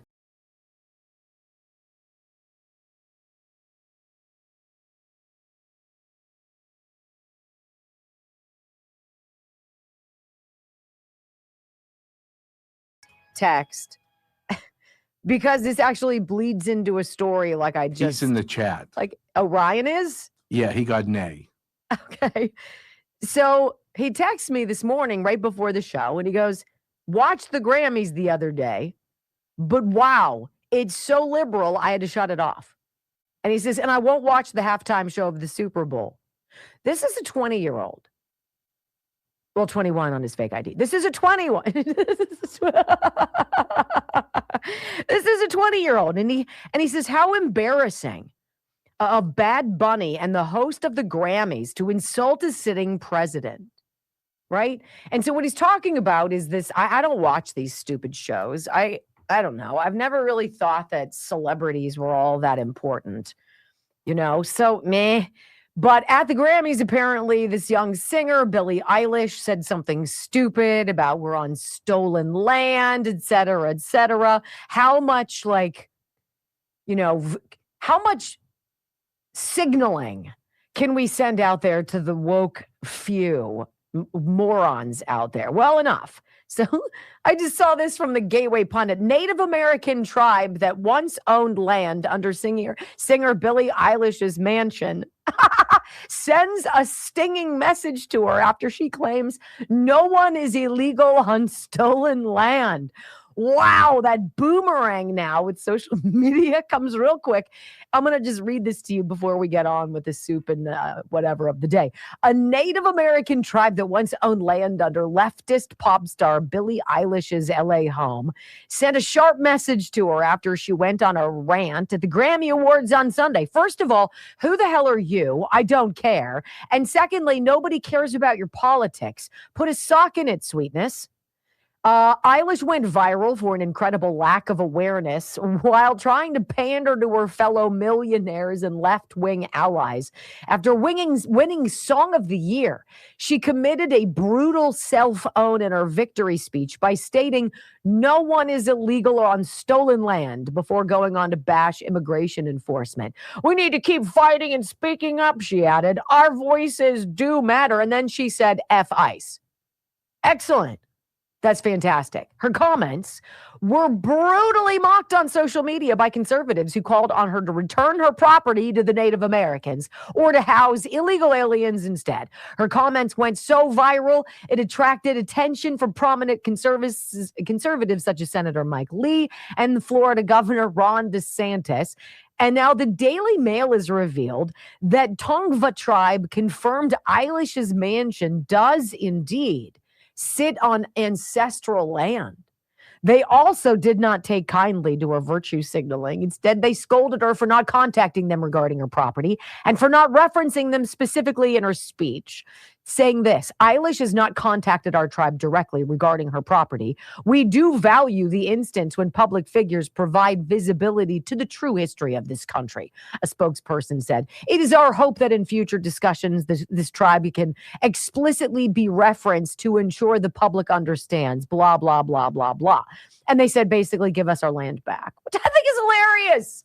I think they should pull up with moving trucks. Absolutely. Be like, okay, we're here. What have we seen in some cities, right? Blue cities, you have squatters, you have illegal aliens. You just come in and squat in somebody's house and they've been on vacation for a week, right? When we went to Costa Rica last summer, can you imagine coming home and seeing like a family squatting, sleeping in my bed? What? Yeah. Harry Enton. Oh, Harry got wind of this poll too. And the poll is basically that everything the Democrats are doing isn't working. And it's basically seen here in this poll about migration, net migration out of these blue hellscapes. And Harry says, look, the biggest population growth this decade is going on in 5 very specific states. Listen.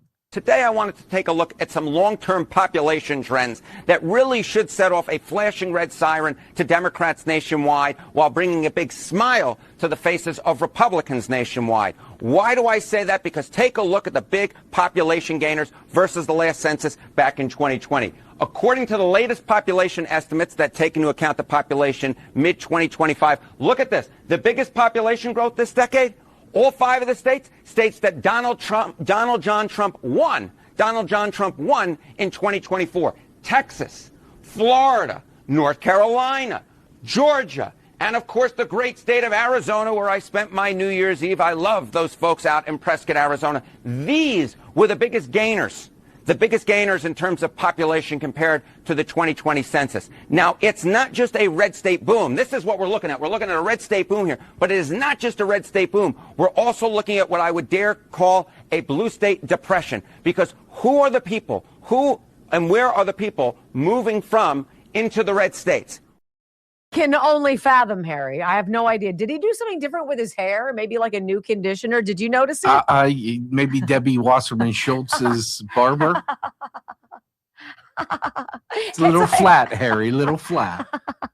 It's like he changed his part. I'm like, okay, whatever, Harry. So you already know the answer to the question. He's like, nobody wants to live in these stupid states. They tax you for everything. They allow lawlessness. It's stealing of your money. It's stealing of your peace of mind. And they're bailing for good reason away from these blue states. Here's Harry. Who and where are the people moving from into the red states? Well, they're blue states. They're blue states. Take a look here. The lowest domestic net migration this decade.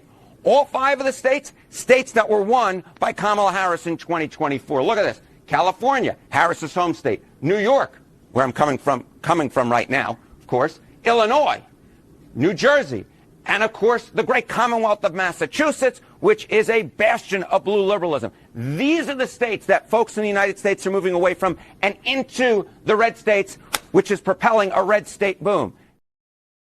I'm not going to do that because the last time I pretended to be him, my fingernail caught my nose and I have a scar. It bled for like 2 weeks. Oh, Harry, it's just like this. But wait a minute. The political implications of this whole population explosion in the red states is staggering. Listen. If, in fact, the 2025 population shifts hold for 2030, states that Kamala Harris won, they would lose 7 seats in the United States House of Representatives. The states that Donald Trump won in 2024, they would gain 7 seats. Now, this isn't just about the House of Representatives, right? It's also about the Electoral College, because the number of electoral votes that each state gets is equal to the number of senators. Each state, of course, has 2, plus the number of House seats that they have. So what would this mean for the House of Representatives? Well, if you remember back in 2024, right, it was all about, we were talking about the blue wall. If Kamala Harris could win the baseline Democratic states and then add in the blue wall states of Michigan, the Commonwealth of Pennsylvania, and Wisconsin, she would get to 270 electoral votes. But if all of a sudden we, in fact, have applying the 2025 estimates, the population estimates, to the Electoral College, the blue states plus the blue wall of Michigan, Pennsylvania, and Wisconsin would no longer be enough. Under the current estimates, you get to exactly 270 electoral votes, the minimum needed to win the Electoral College. If, in fact, you apply the 2025 estimates, look at that. You would only get to 263 electoral votes if you were a Democrat, which would mean a Republican victory. Yes, it means you don't win. You know, it is, Harry, thank you so much for the granular data there. You know, it's remarkable that people would ever want to leave California, especially now that they've got this plan to tax you on the miles that you drive to bleed citizens for even more cash, right? Lawmakers in the California State Assembly, crazy leftists, they've moved to direct the Transportation Commission to prepare a study on the effects of a road charge for delivery to the legislature. A road charge, well, it's just, you know, it's another tax to screw you, is a program that imposes fees based on the number of miles each citizen drives over a specified period, aka it's a way to screw you. And it is designed to offset gas tax losses from the wider use of electric cars on California roads. You know, the thing that's crazy, and I've told you this before, in South Carolina, before I really started going with Joe and his family, it's been 27 years we've been going to South Carolina for the summer. They put in this big bridge, right? There's a bridge that cut down the transportation to the island of Hilton Head Island. And the bridge was whatever, $1 billion, whatever it was going to cost. And so it was a toll road. So they built the bridge and they put in all these toll takers, and it was $1.25 each way. So you want to get onto the island, it costs you $1.25. You want to get off of the island and onto the main shore, it's $1.25. And then one summer we went, and the tolls were gone, and the toll plaza was stripped away, and it was just smooth sailing. Welcome in. And there was a sign as we were driving onto the island, and Joe read it, and he's like, "Oh, huh." Well, apparently South Carolina, the state, has fulfilled its obligation to cover the cost and to charge people driving the road, the bridge, to pay for the bridge. And they raised that money. It's done. And so they're not charging the drivers anymore. Wow. You mean they didn't just keep taking the tax forever and ever, like the Johnstown flood tax in Pittsburgh? That's, I don't know, from 1896. Do you think maybe we've covered the cost of whatever flooded Johnstown 140 years ago? Maybe? No. There's a difference, right? Do something, charge people, build it, and then take the fee away. Or if you're a Democrat, just don't build stuff necessarily. Just tax the liver out of people and expect them to pay forever. I mean, honest to God. So this road charge would impose fees based on the number of miles each citizen drives over a specified period. And it's designed to offset gas tax losses from the wider use of electric cars on California roads. Oh, another one of those fallout, collateral damages from the whole, hurry, go get your electric Jeep, right? Can you imagine how they're going to monitor your mileage in California? What kind of technology spying on you would be involved? Because I'm sure that would be a fee, and you'd have to go do that. It would be part of your driver's license renewal, of course, holding a gun to your head so you could get that device installed on your vehicle. Why ever would people leave California, friends? I can't possibly fathom, right? Dad, get out. I've got room for you. When we come back on the Wendy Bell radio program, they don't even hide how gross they are anymore. Did you hear about the local Democrat, the lawmaker in Minneapolis, who's encouraging liberals to try to get on the jury pool of that whack job who bit the finger of the federal agent nearly off? Yeah, get on that jury so you can find her not guilty. Oh, is that how it works? Next on the Wendy Bell Radio Network. I love that. You get your Palmetto Pass, right? $1.25, and then all of a sudden, no more. Thank you very much for helping us build this bridge. Happy traveling. I gave fake news. Oh, geez. Ryan said he hopes he gets an A, not that he got an A. Oh, he's in the chat? He was. He was. Okay. Have you seen anything from Toolsy? No. Huh.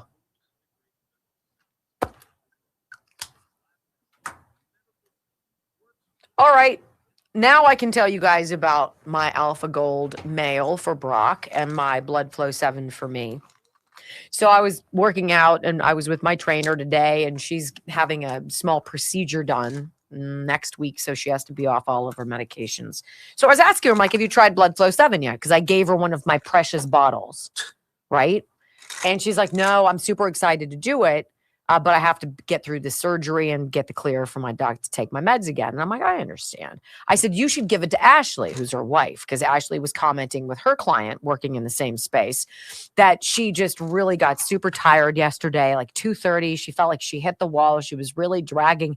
And I looked at Mary Beth and she looked at me and she's like, don't you even say it. That's my bottle. Wow. And I was like, oh my goodness, you wouldn't give your wife your bottle of blood flow. She's like, no, I see what it does. I want to try it too. Bloodflow7.com. And like I say, and I use it for the example of exercise because I see a difference. I can tell a difference. I'm stronger. I don't get pooped out as easily. I haven't yet crashed on Blood Flow 7. There's at no point during the day where I feel like, oh, if I laid down and closed my eye, I'd be gone. No, I don't feel that way at all. And then comes the evening and I sleep like a boulder. That's Blood Flow 7. That's nitric oxide, more blood flow to your body. It's necessary. Brock has the one that's the Blood Flow 7. For the guys, it's called Alpha Gold Male, and it supports healthy testosterone levels. It balances hormones for steady vitality. It boosts sexual drive and confidence.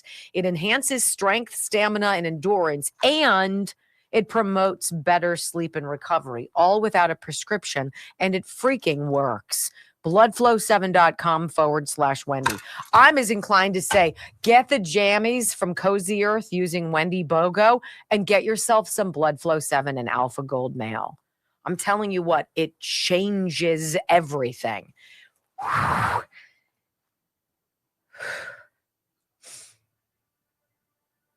Bloodflow7.com/Wendy.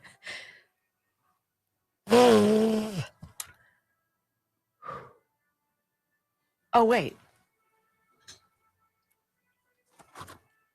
Oh, jeez. Somebody sent me that. I'm sure they waited for me to use it. It was just a little warm in here. Okay, much better. All right. I mean, honestly, I should just walk around with a fan, shouldn't I? Very fashionable. All right, we seriously need 3,000. And we did so well we didn't do anything. You guys did it. Let's be honest. How many follows yesterday, Brock? 200? Mm-hmm. If we did that, we would hit it by Easter, I think. We would hit it. No one commented on my choice of songs this morning. I'm sorry, I didn't hear it. Yes, you did. I played it for you. Oh, your song was great. Deep State Blues. Yeah. Because I come up with the title and then he's like, well, what am I going to get for a song? And I'm like, I don't know. Sounds like a you problem. Hey, I have my lanes. Right? My lanes.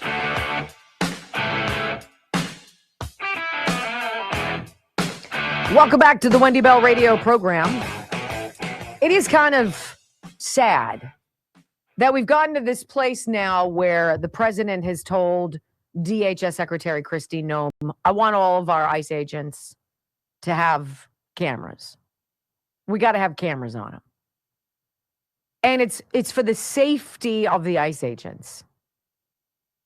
And so that's what they're doing now. They're rolling out to ICE.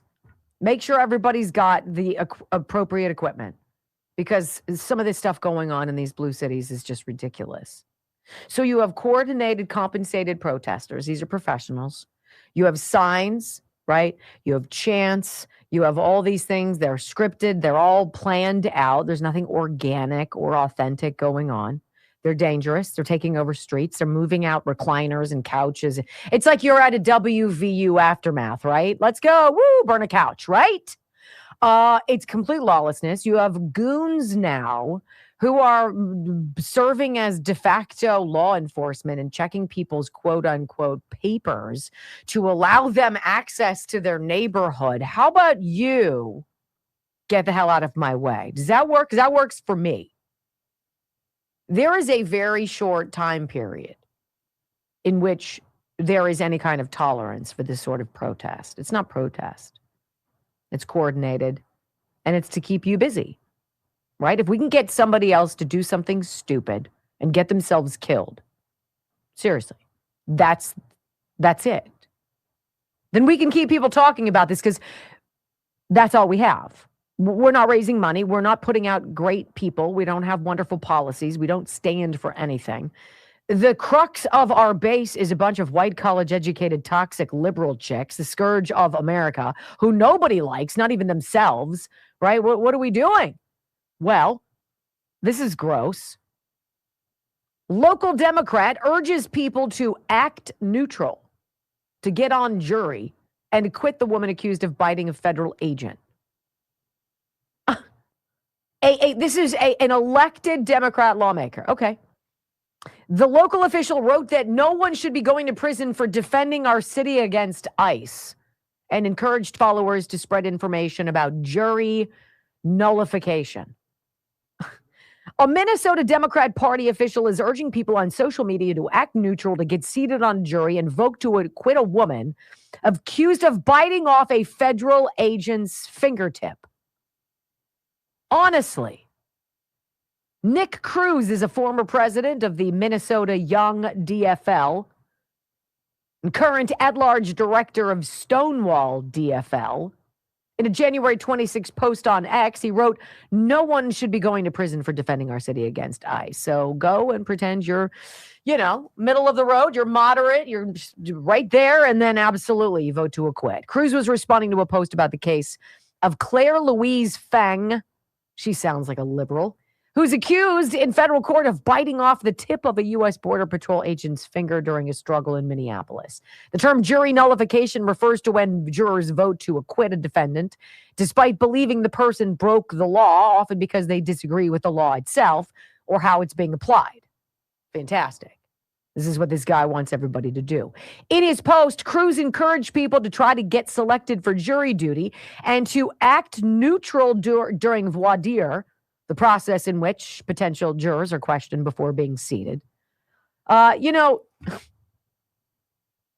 There's just not a level of suck that we're surprised of.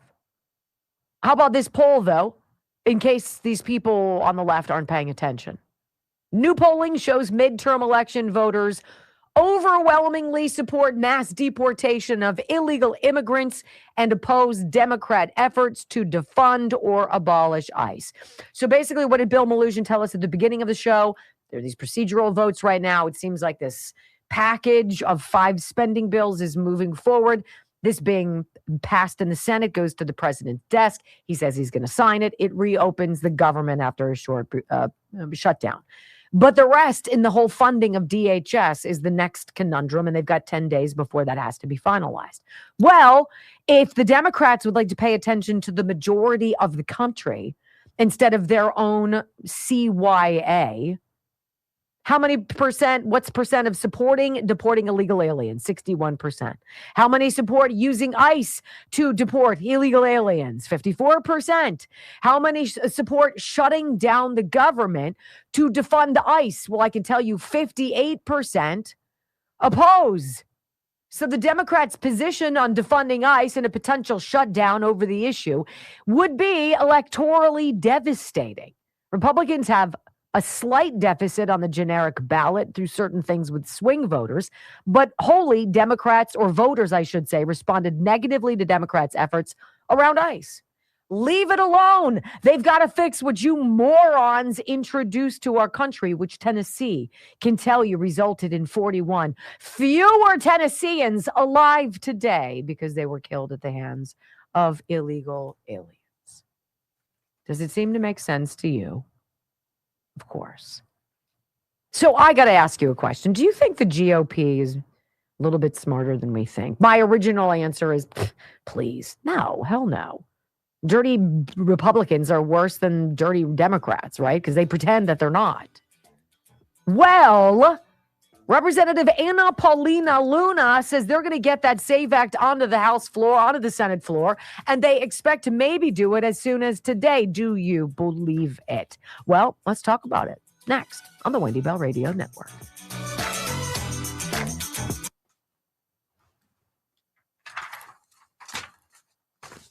Go and pretend to be something that you're not under oath.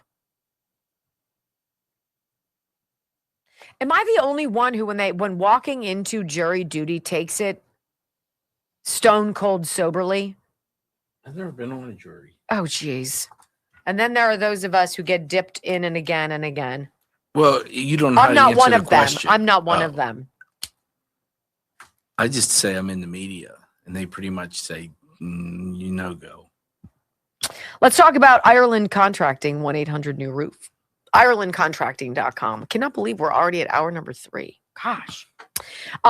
So if trust is an issue and trust and expense, I think that the whole construction industry in general, especially during some of the supply chain jazz and some of just the lumber supplies and other issues, it got so freaking expensive.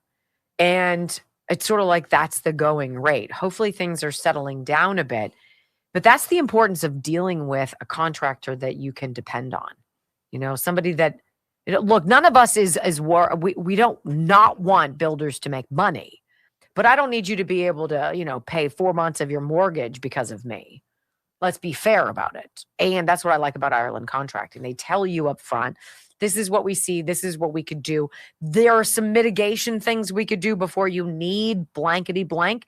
But this is what the cost is. Here's my estimate. The estimate is free and it's good for a full year. So you could save, you could talk about it, you can plan, you can price check other places and see if they're your people. They'll be your people. They're great people. IrelandContracting.com, 1-800-NEW-ROOF. IrelandContracting.com.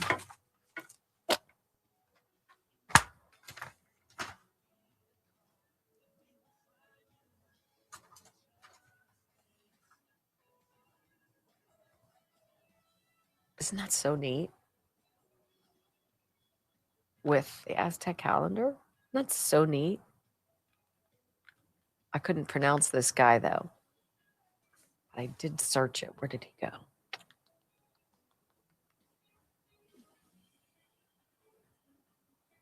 Gosh. Oh. Okay, so you know what? No, I'm going to wait. I'm going to wait. Let's see how you guys are doing in there. I haven't been talking to you. Hi, Beebs. Hi, Rosebud. Hi, Happy Barbie Blonde. What's going on, you guys? 269. I'm just going to say. That's a little depressing. I look like Judy Garland, Joe Paloka says. Isn't she dead? Didn't she suffer crippling abuse? Teasing. So good for Ryan. We're still talking about Ryan. Did Ryan do anything? No, I made a mistake. Oh. I thought he said he got an A. He said he hopes. Okay. Wendy, you up to 25 pounds or not? What does that mean? Lifting. I thought you said you were.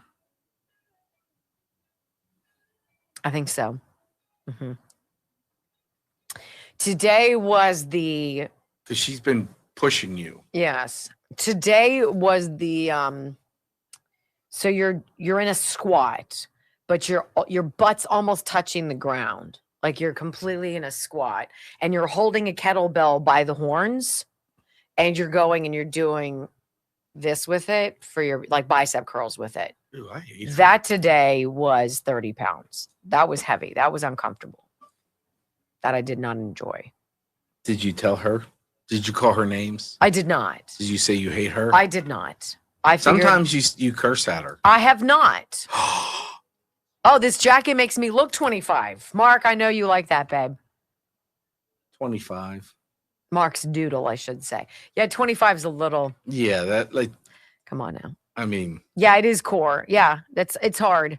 And then there's one where so you're on the bench and your head and shoulders are on the bench, but your legs are, you're bridging, right?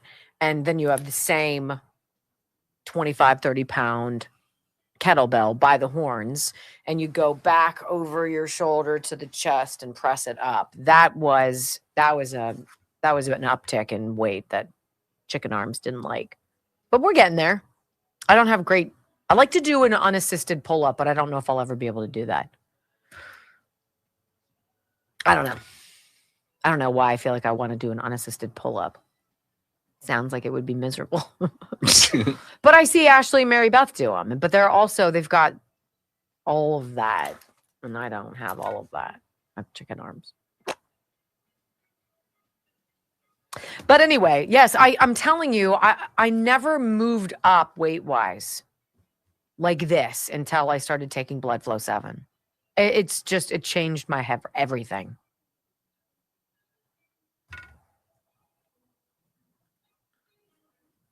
I'm sure the FBI outfit helps doing pull-ups. Yeah, she's badass. There's just some pretty strong people out there. I'm not one of them. I've got good core strength, though, and that's important. As soon as I find my abs, I'll figure out if I have core strength.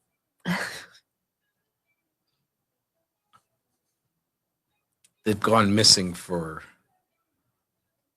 50 years. So. Well, no, you and I need to get on the heavy bag, and we need to do something like after work. You know, whether we like Zoom or we're doing the Golf. same program or something like that. That would be fun on off days. It just rattles my brain when I throw a punch into the bag. I feel like my brain is like blah blah blah blah, and I'm like, You could put a picture of someone on the bag, and it helps. It doesn't help the wiggle of the brain, but thanks. Now I could kick the bejeebers out of it. Happy Barbie Blonde, cut out the beard. Be quiet. That's just stupid talk. You know what? That's just dangerous. stupid That's talk, just right. dangerous. Life becomes more Insulting tolerable comedy. with beer. So you can just keep your stop drinking beer. Please keep it to yourself. We don't why need do you noise think from the. I we don't need exercise so noise I from can drink beer. We don't need noise from the peanut gallery. That's what I do curls with. Beers. Kate said, I'm going to go to the gym after work. I said, I'll sit here and do curls at home. Oh, my goodness. That's funny. 5, 4, 3, 2, 1. Welcome to your daily dose of facts to fight off the liberal gaslighting. Well, and I think that the dangerous, edges here are that he's trying to undermine the media, trying to make up his own facts. And it could be that while unemployment and the economy worsens, he could have undermined the messaging so much that he can actually control exactly what people think. And that is our job, control exactly what people think. And that is our job.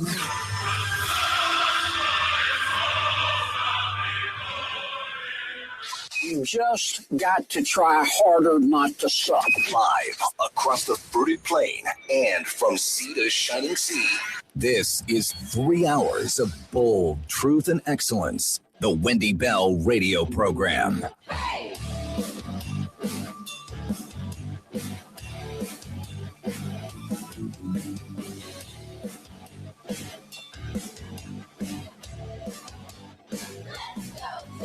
All right, welcome back. Hour number 3 of the Wendy Bell radio program is live. Delighted to be spending some time with you, sharing common sense conservative values, which never seem to be all that wild or out of the scope of reality.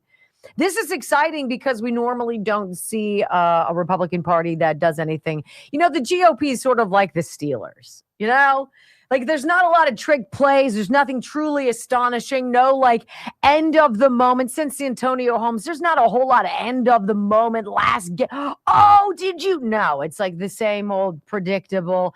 Oh, let's run it up the middle. Oh, okay, let's try to throw one third. Okay, great. No, it's the same. That's the GOP.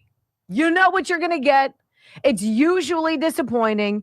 It's usually kind of lackluster. Right? And never do you get a surprise like, oh my gosh, I think they know what they're doing. Honey, quick, come over, watch this. I really have never said that. So when I saw this morning, breaking, this just in, Representative Anna Paulina Luna reveals Senate Leader John Thune is moving toward nuking the zombie filibuster to pass the SAVE Act, following a meeting with President Trump. Okay. So look, this is the way I see it. And I'm not connected to Capitol Hill at all. I just look at it the way you do, and I think we all kind of understand.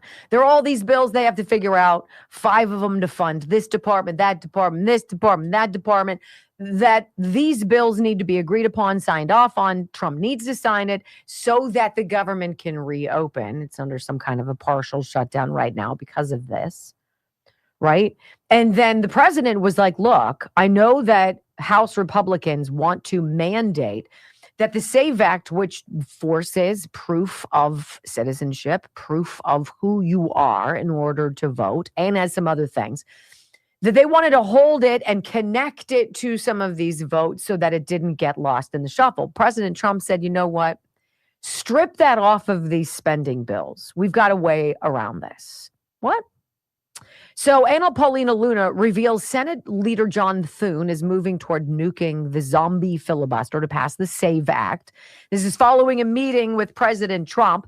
In exchange, Luna and Representative Tim Burchett, who we love from Tennessee, are backing the funding bill advancing. Apparently, it has advanced. And this is what a standing filibuster means. Instead of needing 60 votes for certain things to pass, a standing filibuster means 50 votes are needed after senators finish debate. So you can go and you're like, all right, everybody, let's talk about the SAVE Act. Start the clock. Everybody who wants to talk can talk. Blah, blah, blah, blah. Okay, now it's your turn. Blah, blah, blah, blah. All right, everybody had their chance to talk. Okay, now we're going to vote. And every vote, you show people's cards. Who's for it? Who's against it? Who would be against what 83% of this country is for? A lot of people who need to cheat to win, period. That's it. It's not like I'm telling you anything you don't know. So I found this article. Actually, I think Brock found this article. It's a really good one as well. And it kind of gives you the background on this legal maneuvering going on and what Trump has done to play a role in it. So this is an article from AmericaFirstReport.com. And the title is, Luna says Senate set to employ standing filibuster to advance the SAVE Act amid shutdown standoff. It's all about holding people politically hostage. I'm not going to vote for it unless I get what I want. Okay, well, I'm not going to vote for it unless I get what I want. Okay.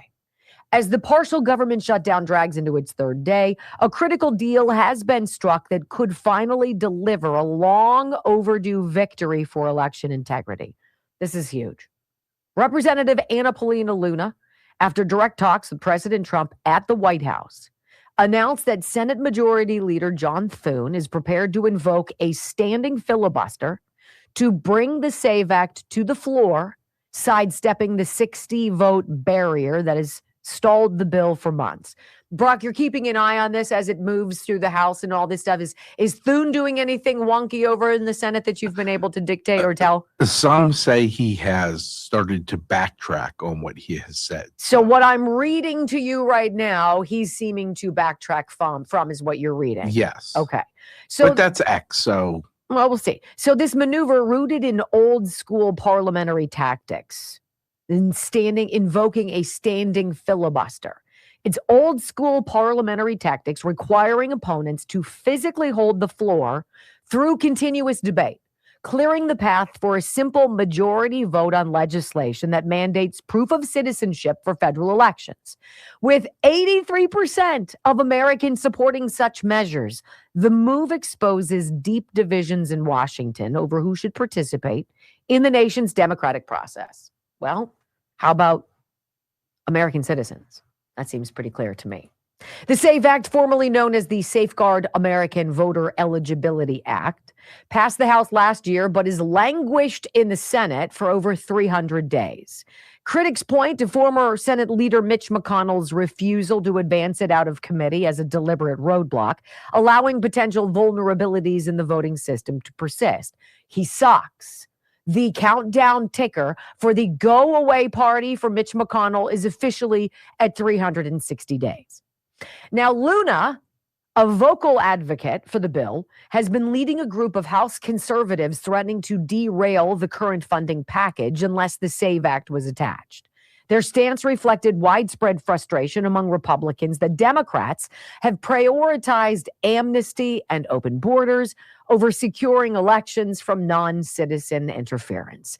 In a post on X following her White House meeting, Luna detailed the breakthrough and said this: just left the White House. POTUS wants the Save America Act passed. Voter ID is number one. Today, Schumer said he wants mass amnesty for all illegals and to immediately stop the ICE efforts. After speaking with many senators as well as directly with the president, the pathway forward is through the standing filibuster. This would work effectively. To keep the government open while allowing Republican senators to break through the zombie filibuster and put the Save America Act for a vote on the Senate floor. She praised Thune for considering the tactic, noting it could cement his legacy as a leader committed to restoring trust in elections.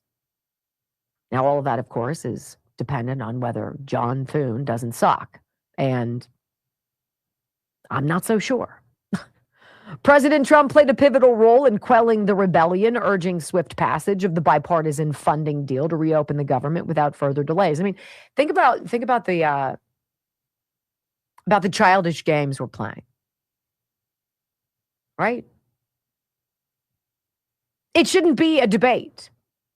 You should have to prove, like you have to prove in Afghanistan, that you're an Afghani to vote. You should have to prove the way you have to prove in other countries around the world. You are who you are. But if they can't get you by switching the machines, if they can't con you into believing the election results by importing hundreds of thousands of perfectly pristine, never been folded, quote unquote, mailed in ballots, right?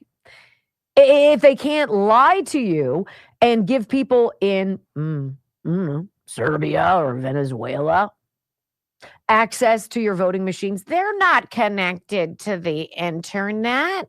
What are you talking about?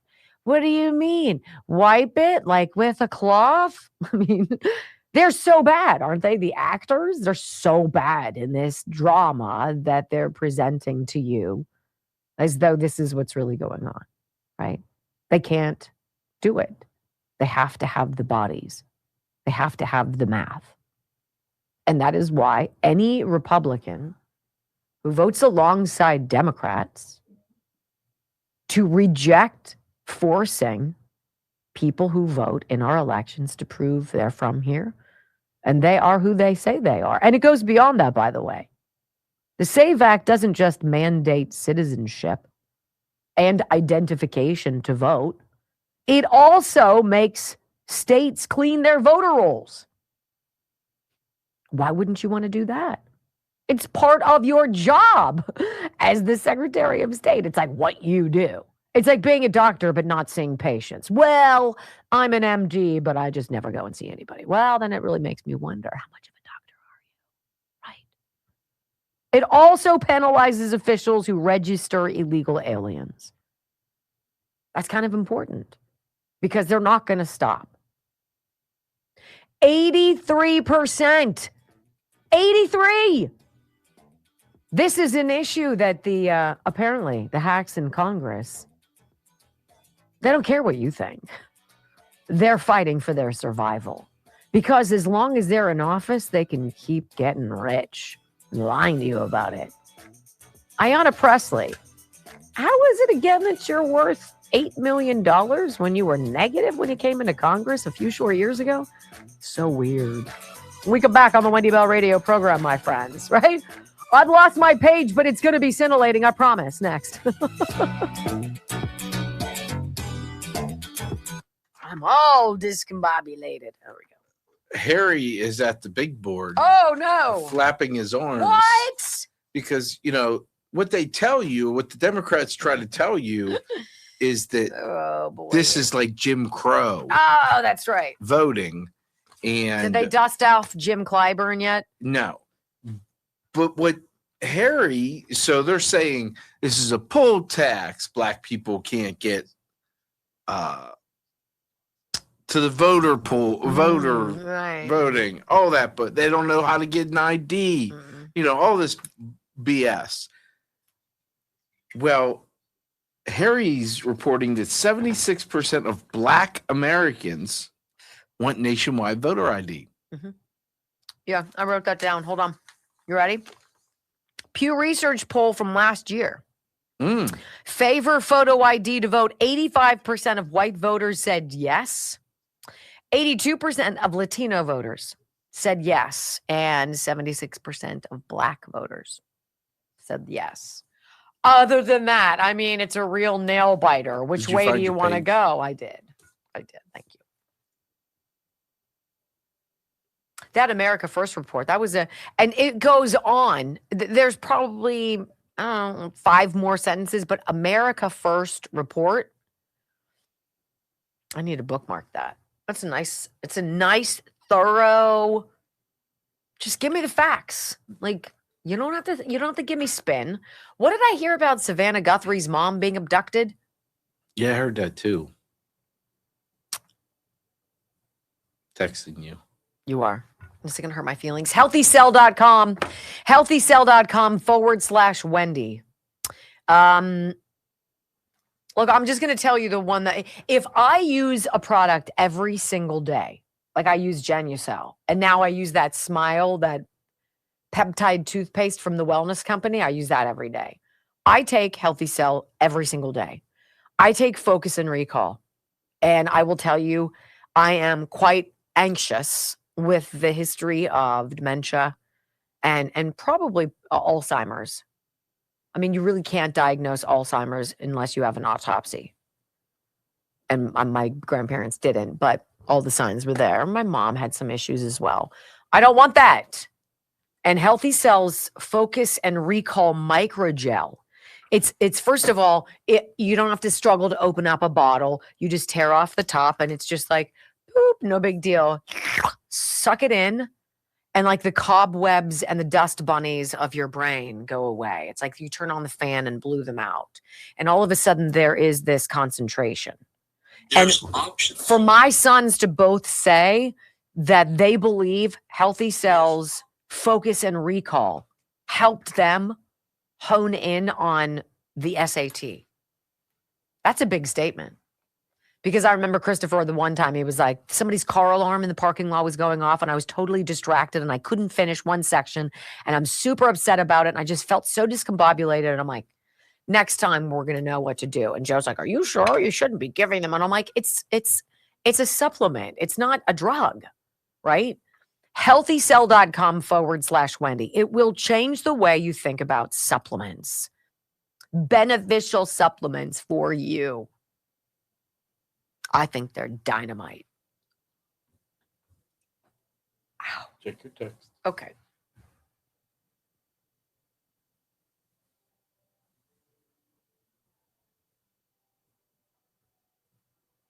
Playing with fire. Huh? What'd you say? Playing with fire. Yes, he is.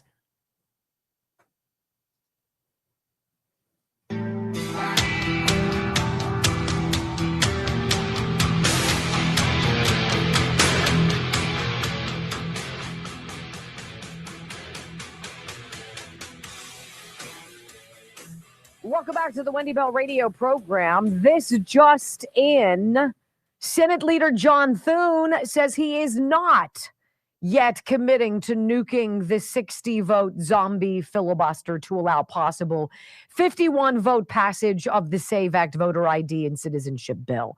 Brock, while I'm talking about Joe Scarborough, would you kindly find a phone number for Senator Thune that we can put up on the screen in the commercial break and broadcast out to people? I mean, if we can't crash one hack rhino's phone line, if this is in fact true, then what can we accomplish? See, this is why I say it's the Republicans who are so damn disappointing, aren't they? And wasn't Joe Scarborough once one? And then he made the full transformation. He went into the cocoon and he came out the other side a wacko. right? A wacko. This isn't a dummy.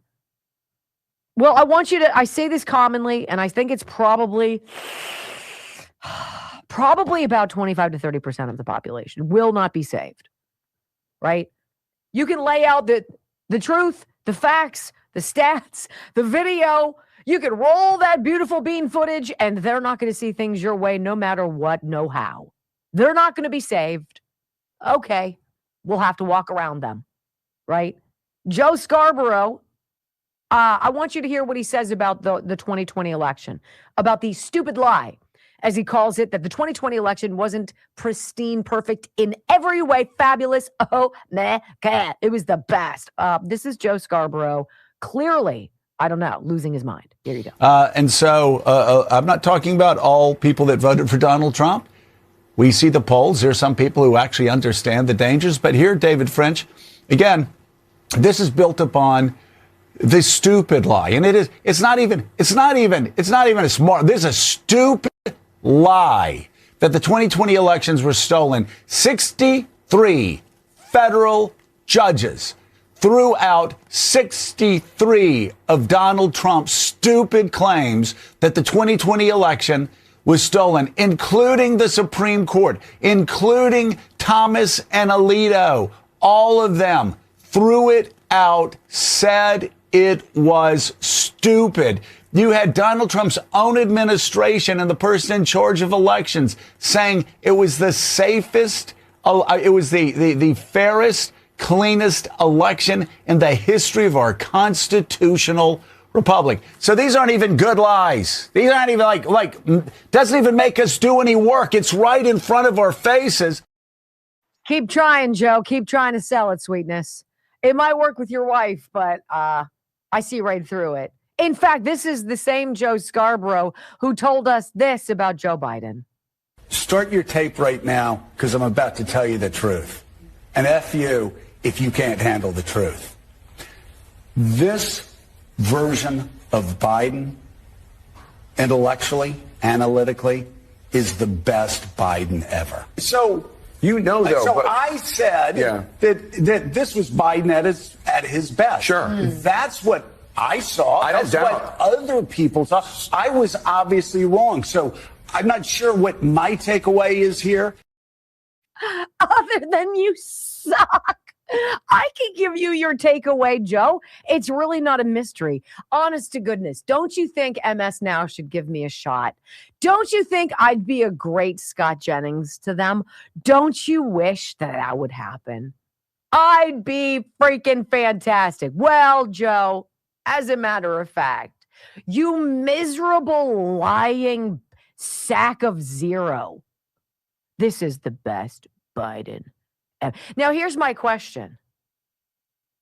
Does Joe Scarborough know that 2020 was completely rigged, that all of that stuff was going on around the country, the ballot, right? All of that stuff was going, everything that you and I and every functioning human being in this country, and quite frankly, around the world, because they all saw it too.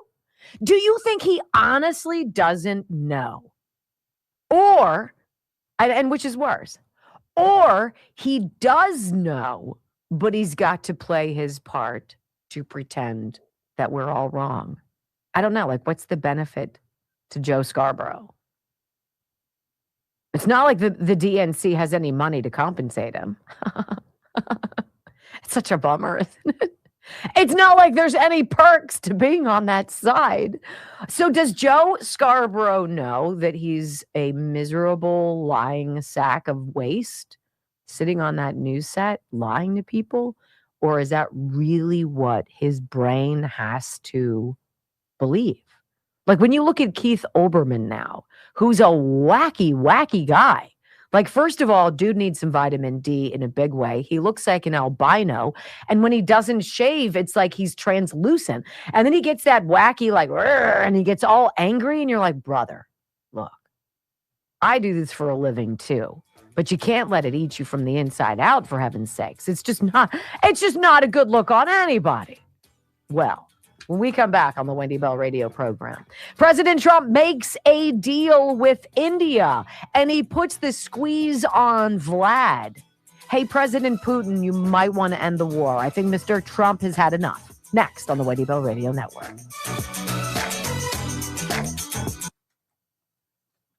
Oh, my goodness. The Disc Institute of Pittsburgh, the greatest. Oh, there we go. Let me call. Let's see. Let's see what we can. I love you for that. Thank you. 202. Oh, can you put it up? 212. What is it? Hold on. Let me get rid of this. 224. 224. 2321. Why does it keep going away? Yeah, I don't know. That's Hi, weird. this is Senator John Thune. Thank you for calling my office.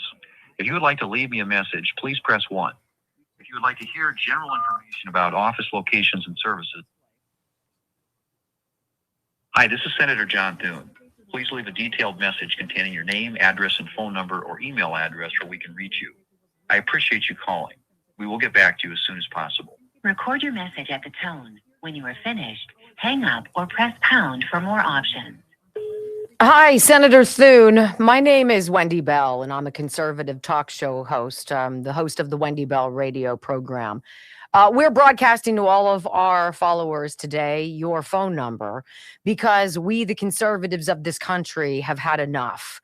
We've had enough of you and other rhinos pretending to represent the interests that we clearly all represent and support, but only in the 11th hour to go do your slithery thing that you do and not do what you say you will.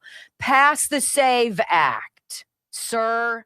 We are watching you. The whole country is watching you. And I hope you get flooded with phone calls because we are so tired of your weakling willow waffling.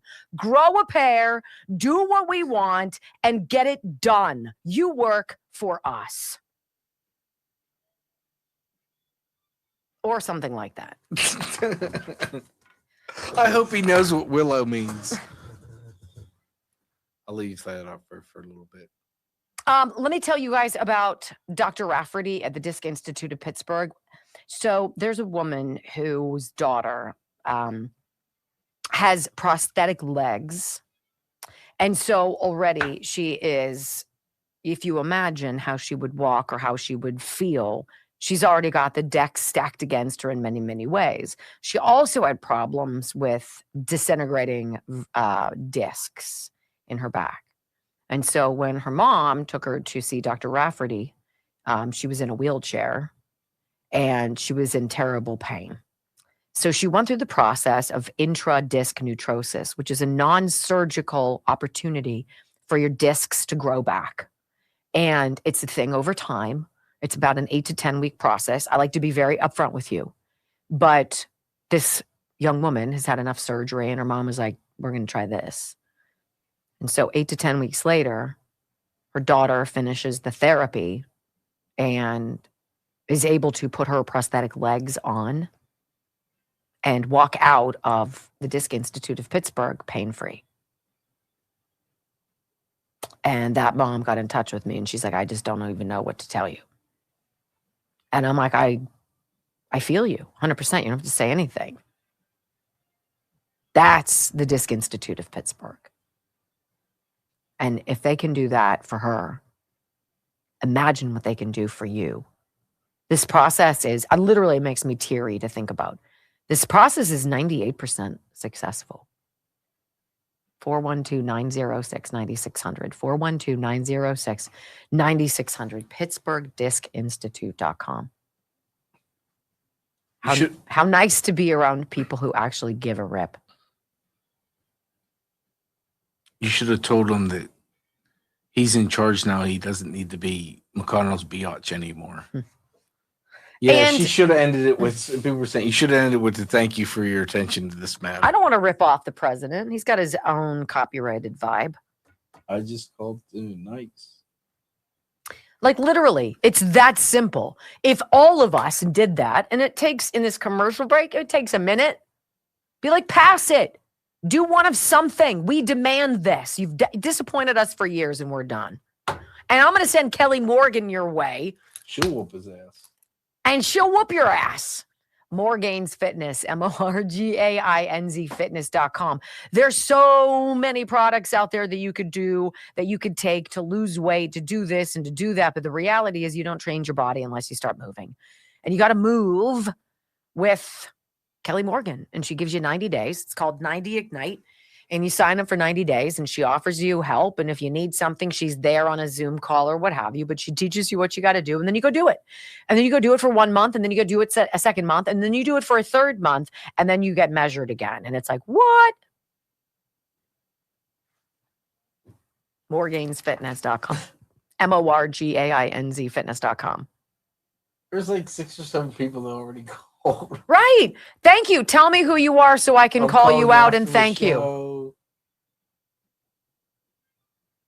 Kristen MC73, I just called and left a message. Yeah, if you do anything, thank you. Call. Honest to God. Freaking pass it, you dip.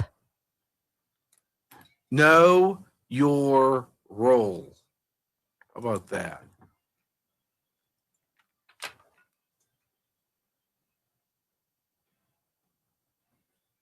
Wendy will be on a no-fly list. Here we go.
Program. So while we were in the commercial break, and I'm going to put it up for you, I want to tell you the phone number. If you are in a position to jot down a quick phone number and you've got all of, I don't know, 120 seconds, would you please call Senator John Thune's office? I just did. Area code 202-224-2321. Area code 202-224-2321. Literally, it's him. Hi, you've reached Senator John Thune's office. Please leave a message. And so I did and said, pass the SAVE Act, you feckless willow. See, you can do things that are sort of not that nice, but that's not mean, right? I didn't swear. Bro. No, he probably doesn't know what you're talking about. He's I would have also other not words for listening. him. It's his staff. He's not listening to what we say. But the sheer volume and the voracity of what we're saying, it speaks volumes. I'm tired. You know, see, this is why we voted for Trump. This is why I voted for Trump. I had no reason to believe him. But I had no baggage next to him connected to not believing him. And literally, we got into that situation. It was Hillary Clinton. Are you out of your mind? These sorts of situations open the door to the creation of solutions. And MAGA created that opening for President Trump. And people like John Thune aren't connected. He's no more connected than Joe Scarborough's connected to what you think and how you feel. You know, but I think here's the problem. John Thune doesn't have to go into the community. He should. He should. That should be where he is. He shouldn't be just on Capitol Hill or wherever the hell he lives. You need to be in the community to see the community, to feel the community, to listen to it. right? You can't just be a television personality like Joe Scarborough and not go out into the streets and tell stories and get a vibe for what people are feeling. Zoran Mamdani cares to the degree I will opine, because I don't know him, but he cares that 12 homeless people froze to death during that terrible storm last week. He cares in as much as it impacts his reputation. I'd be up pacing the halls at night, back and forth and back and forth. Well, what could I have done differently? How did that happen? How do we stop it from happening again? What's the fix? But you don't see that from these people. You know who you see it from? I see it from Tim Burchett, the congressman from Tennessee. And I don't see it from him, his actual connection with the people, with the truth, with we. They work for we the people. Why are they never out with us? A disconnect is tragic. And it's going to cost someone like Thune. Go away. We've had enough. You've reached your expiration date. Your use by, sell by, whatever, that was well in the past. It's time for some new flavors, I think. I wanted to tell you something pretty cool that Trump did yesterday, and this is the common sense of the tariffs, right? This is the ultimate leverage of saying to the rest of the planet, look, you guys are all well and good, and you all have your own cultures, and that's wonderful. But you need America. You need to sell your stuff to the American people. You need products that we make. And you've been ripping our people off for years. And so we're going to set up a system where we can recoup some of our losses, and you're going to pay your fair share. And if you want to tariff us and our products that we sell in your homeland, okay, fine. I'm going to absolutely bend you over. And you'll be taxed 100%. You won't sell your cars. You won't sell your grain. You won't sell your widgets. You'll sell not a damn thing. I don't care. And the Democrats were like, what? What is he doing? This is crazy. And the rest of us were like, that's legendary. It's called leverage. And so he used that leverage yesterday when he was talking to the Prime Minister of India. Is it a president or a prime minister? I forget. But this is the headline from Breitbart. India agrees to stop buying Russian oil, enters trade deal with the United States. Okay, first of all, we never got a headline like that when Joe Biden was, weekend at Bernie's on the dolly being rolled around with his aviators on. President Donald Trump announced Monday that the United States and India have reached a trade agreement and that India is committed to stop buying Russian oil. You hear India, Russia, blah, blah, blah, trade, you glaze over and you don't care. No, you do care. You do care because he is squeezing all of these other people. Why did Trump not know about the whatever person who lost to a Democrat in some small district in Texas? Because dude is making deals with freaking India that are worth $500 billion. India agrees not only to not buy Vlad's oil anymore, right? Russia needs the money. He's like, look, I'll buy Venezuelan oil, right? You guys are getting the Venezuelan oil. You're processing it. You're putting it on the market. I'll buy that. I'll buy the and I'll buy a bunch of other stuff from you. God, that sucks. I hate that, Trump. We got to get rid of them, right? Please. Trump revealed the developments in a Truth Social post Monday. He called the Indian Prime Minister, there it is, Narendra Modi, one of his greatest friends after speaking with him in the morning. It was an honor to speak with him, yada, yada. We spoke about many things, including trade and ending the war with Russia and Ukraine. Not only has President Trump is talking with Zelensky, who's fighting for his relevance and his own, right, his own please don't let me get caught up in this fraud stuff where tens of billions of dollars of U.S. aid. I don't know where it went. Where did it go? But my mother-in-law, she's got a sweet Egyptian house. I'll tell you what, it's $5 million. Beautiful. Can't imagine how she got that. So we've got that going on. You've got Putin over here, right? Who I think is criticized for a lot of things, and I'm sure a lot of them rightfully so. But he's not moving on the not killing of people anymore. So Trump's like, look, you two children, I'm going to get this guy that I trust, who's my friend from India. We're going to work something out. I'm going to lower my tariff on his products because he's coming in and he's going to buy my stuff. And we're going to work it out. All the while squeezing Putin and being like, dude, stop the death. Stop the bombing. Stop it all. Huh. And yet the Democrats tell you that Trump is the bad guy. The one guy who wants the fighting to end. The killing to stop. People stop getting raped and abused, making a journey to the United States.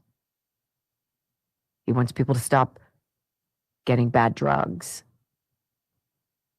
and becoming the latest casualty on the street.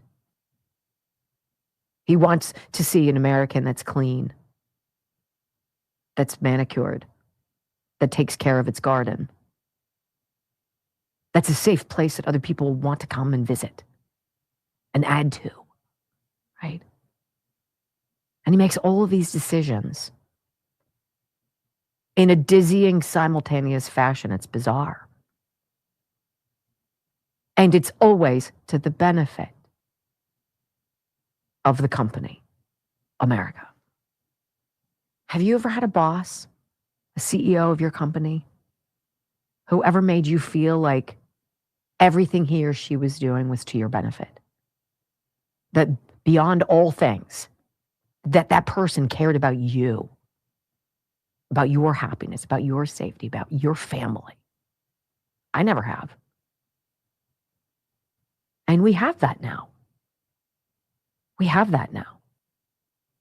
We spoke about many things, including trade, ending the war with Russia. Trump wrote, he agreed to stop buying Russian oil. This is the Prime Minister of India, of course, and to buy much more from the United States and potentially Venezuela. Literally, it's a $500 billion commitment from India.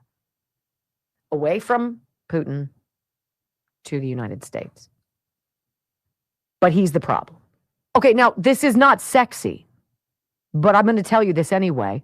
Because Panama is now listening to President Trump as well. And they've done something pretty big and bold. They've blocked this Chinese-linked company from operating ports at either end of the canal. They just basically said, no, fungu, you're done. President Trump said that. We gave the canal that we built to Panama.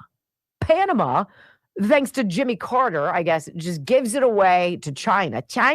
And Trump's like, no, it's not yours to give away. This is not yours. This is the American people's. And we want it back. So figure it out. And so Panama did. No soup for you, China. You are no longer welcome on our docks. You're not in charge of what flows through here. That's giant. And meanwhile, Trump is meeting with the head of Colombia. What's this guy's name? Petro? Today, right now, in the Oval Office, right? Squeezing him. Stop the cocaine. We don't want any more drugs. We don't want what you're selling. Get out. You can either be part of this Western Hemisphere, protected by a golden dome that we're going to build, and you can work with us and you can benefit from that relationship, or you can continue poisoning our people, and then in which case I will have to destroy you. Would you like some tea? Don't you wonder how those conversations go? You want a Diet Coke? How you doing? Some bugles? Quick time out. When we're back on the Wendy Bell radio program, Anonymous, you know, one of my favorite X accounts, Deep Fake Quotes is the actual handle, responds to that twit singer Billie Eilish, who was like, you know what? We're on stolen land. This is stolen land. Oh, boy. It's a very informative final few minutes. Don't miss it. Next on the Wendy Bell Radio Network.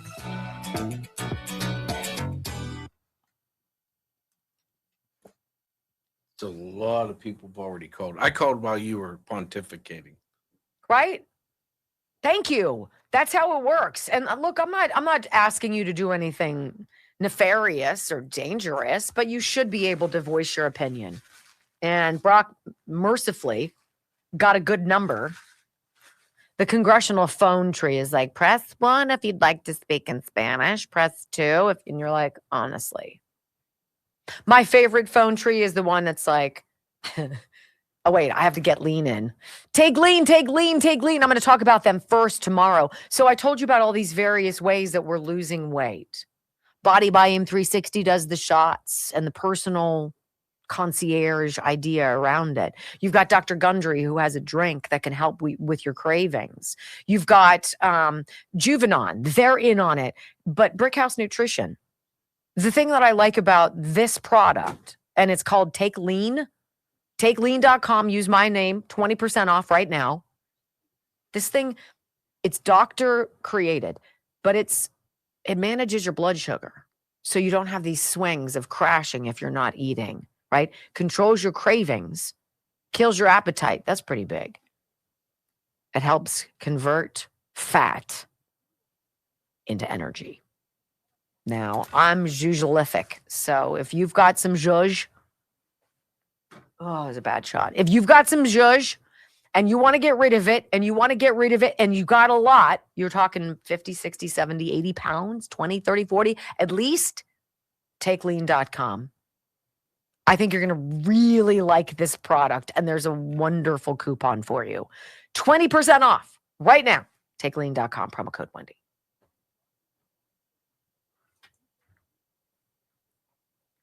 I hope his line crashes.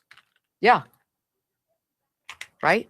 And I'm encouraging all of the people that I'm talking to kindly take 120 seconds out of their day and to be like, I love that Panama has blocked this Chinese-linked company from operating ports at either end of the canal.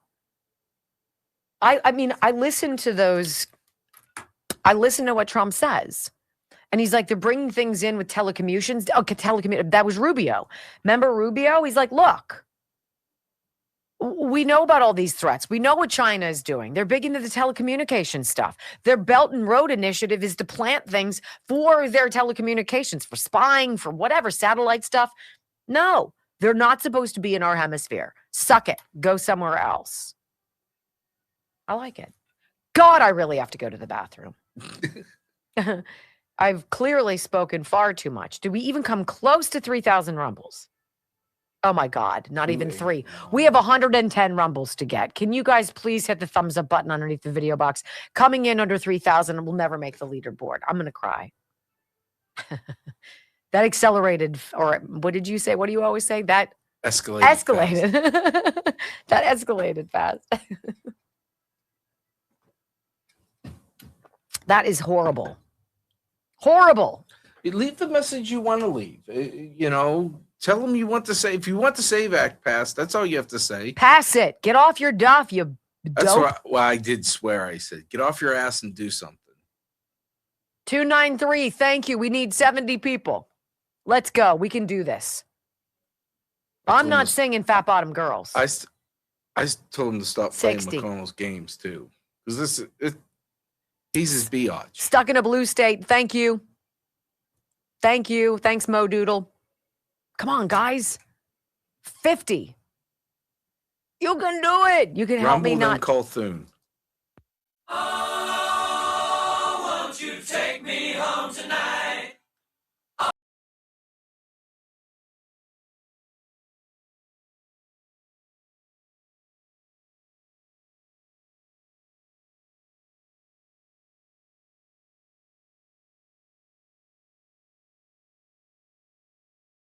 There's so much that the media don't tell you.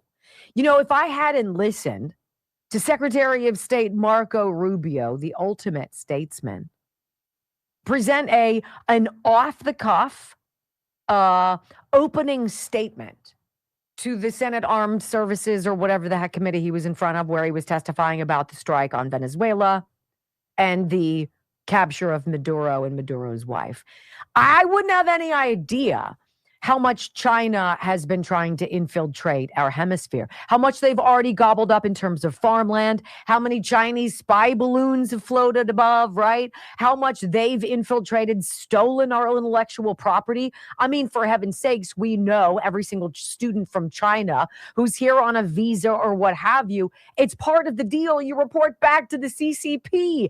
It's how it works. It's not like these are just randos. They're almost like spies because they do have to report to their government. Why are you here? Why are you here?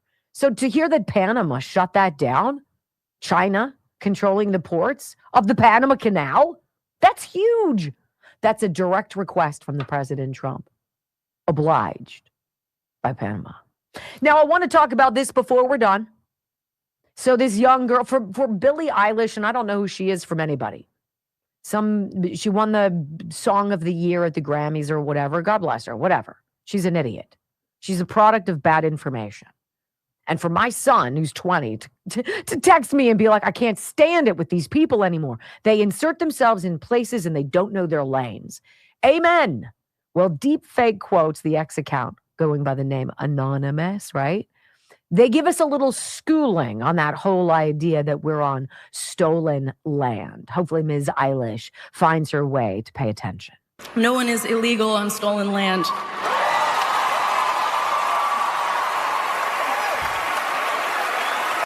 They say America was built on stolen land, that we have no right to it, that the sins of conquest invalidate the country itself. But let's ask a better question. Who did the native tribes take it from? Because long before Europeans arrived, indigenous tribes conquered and displaced each other. The Comanche pushed out the Apache. The Iroquois dominated the Northeast. No one was living in peace with clear borders.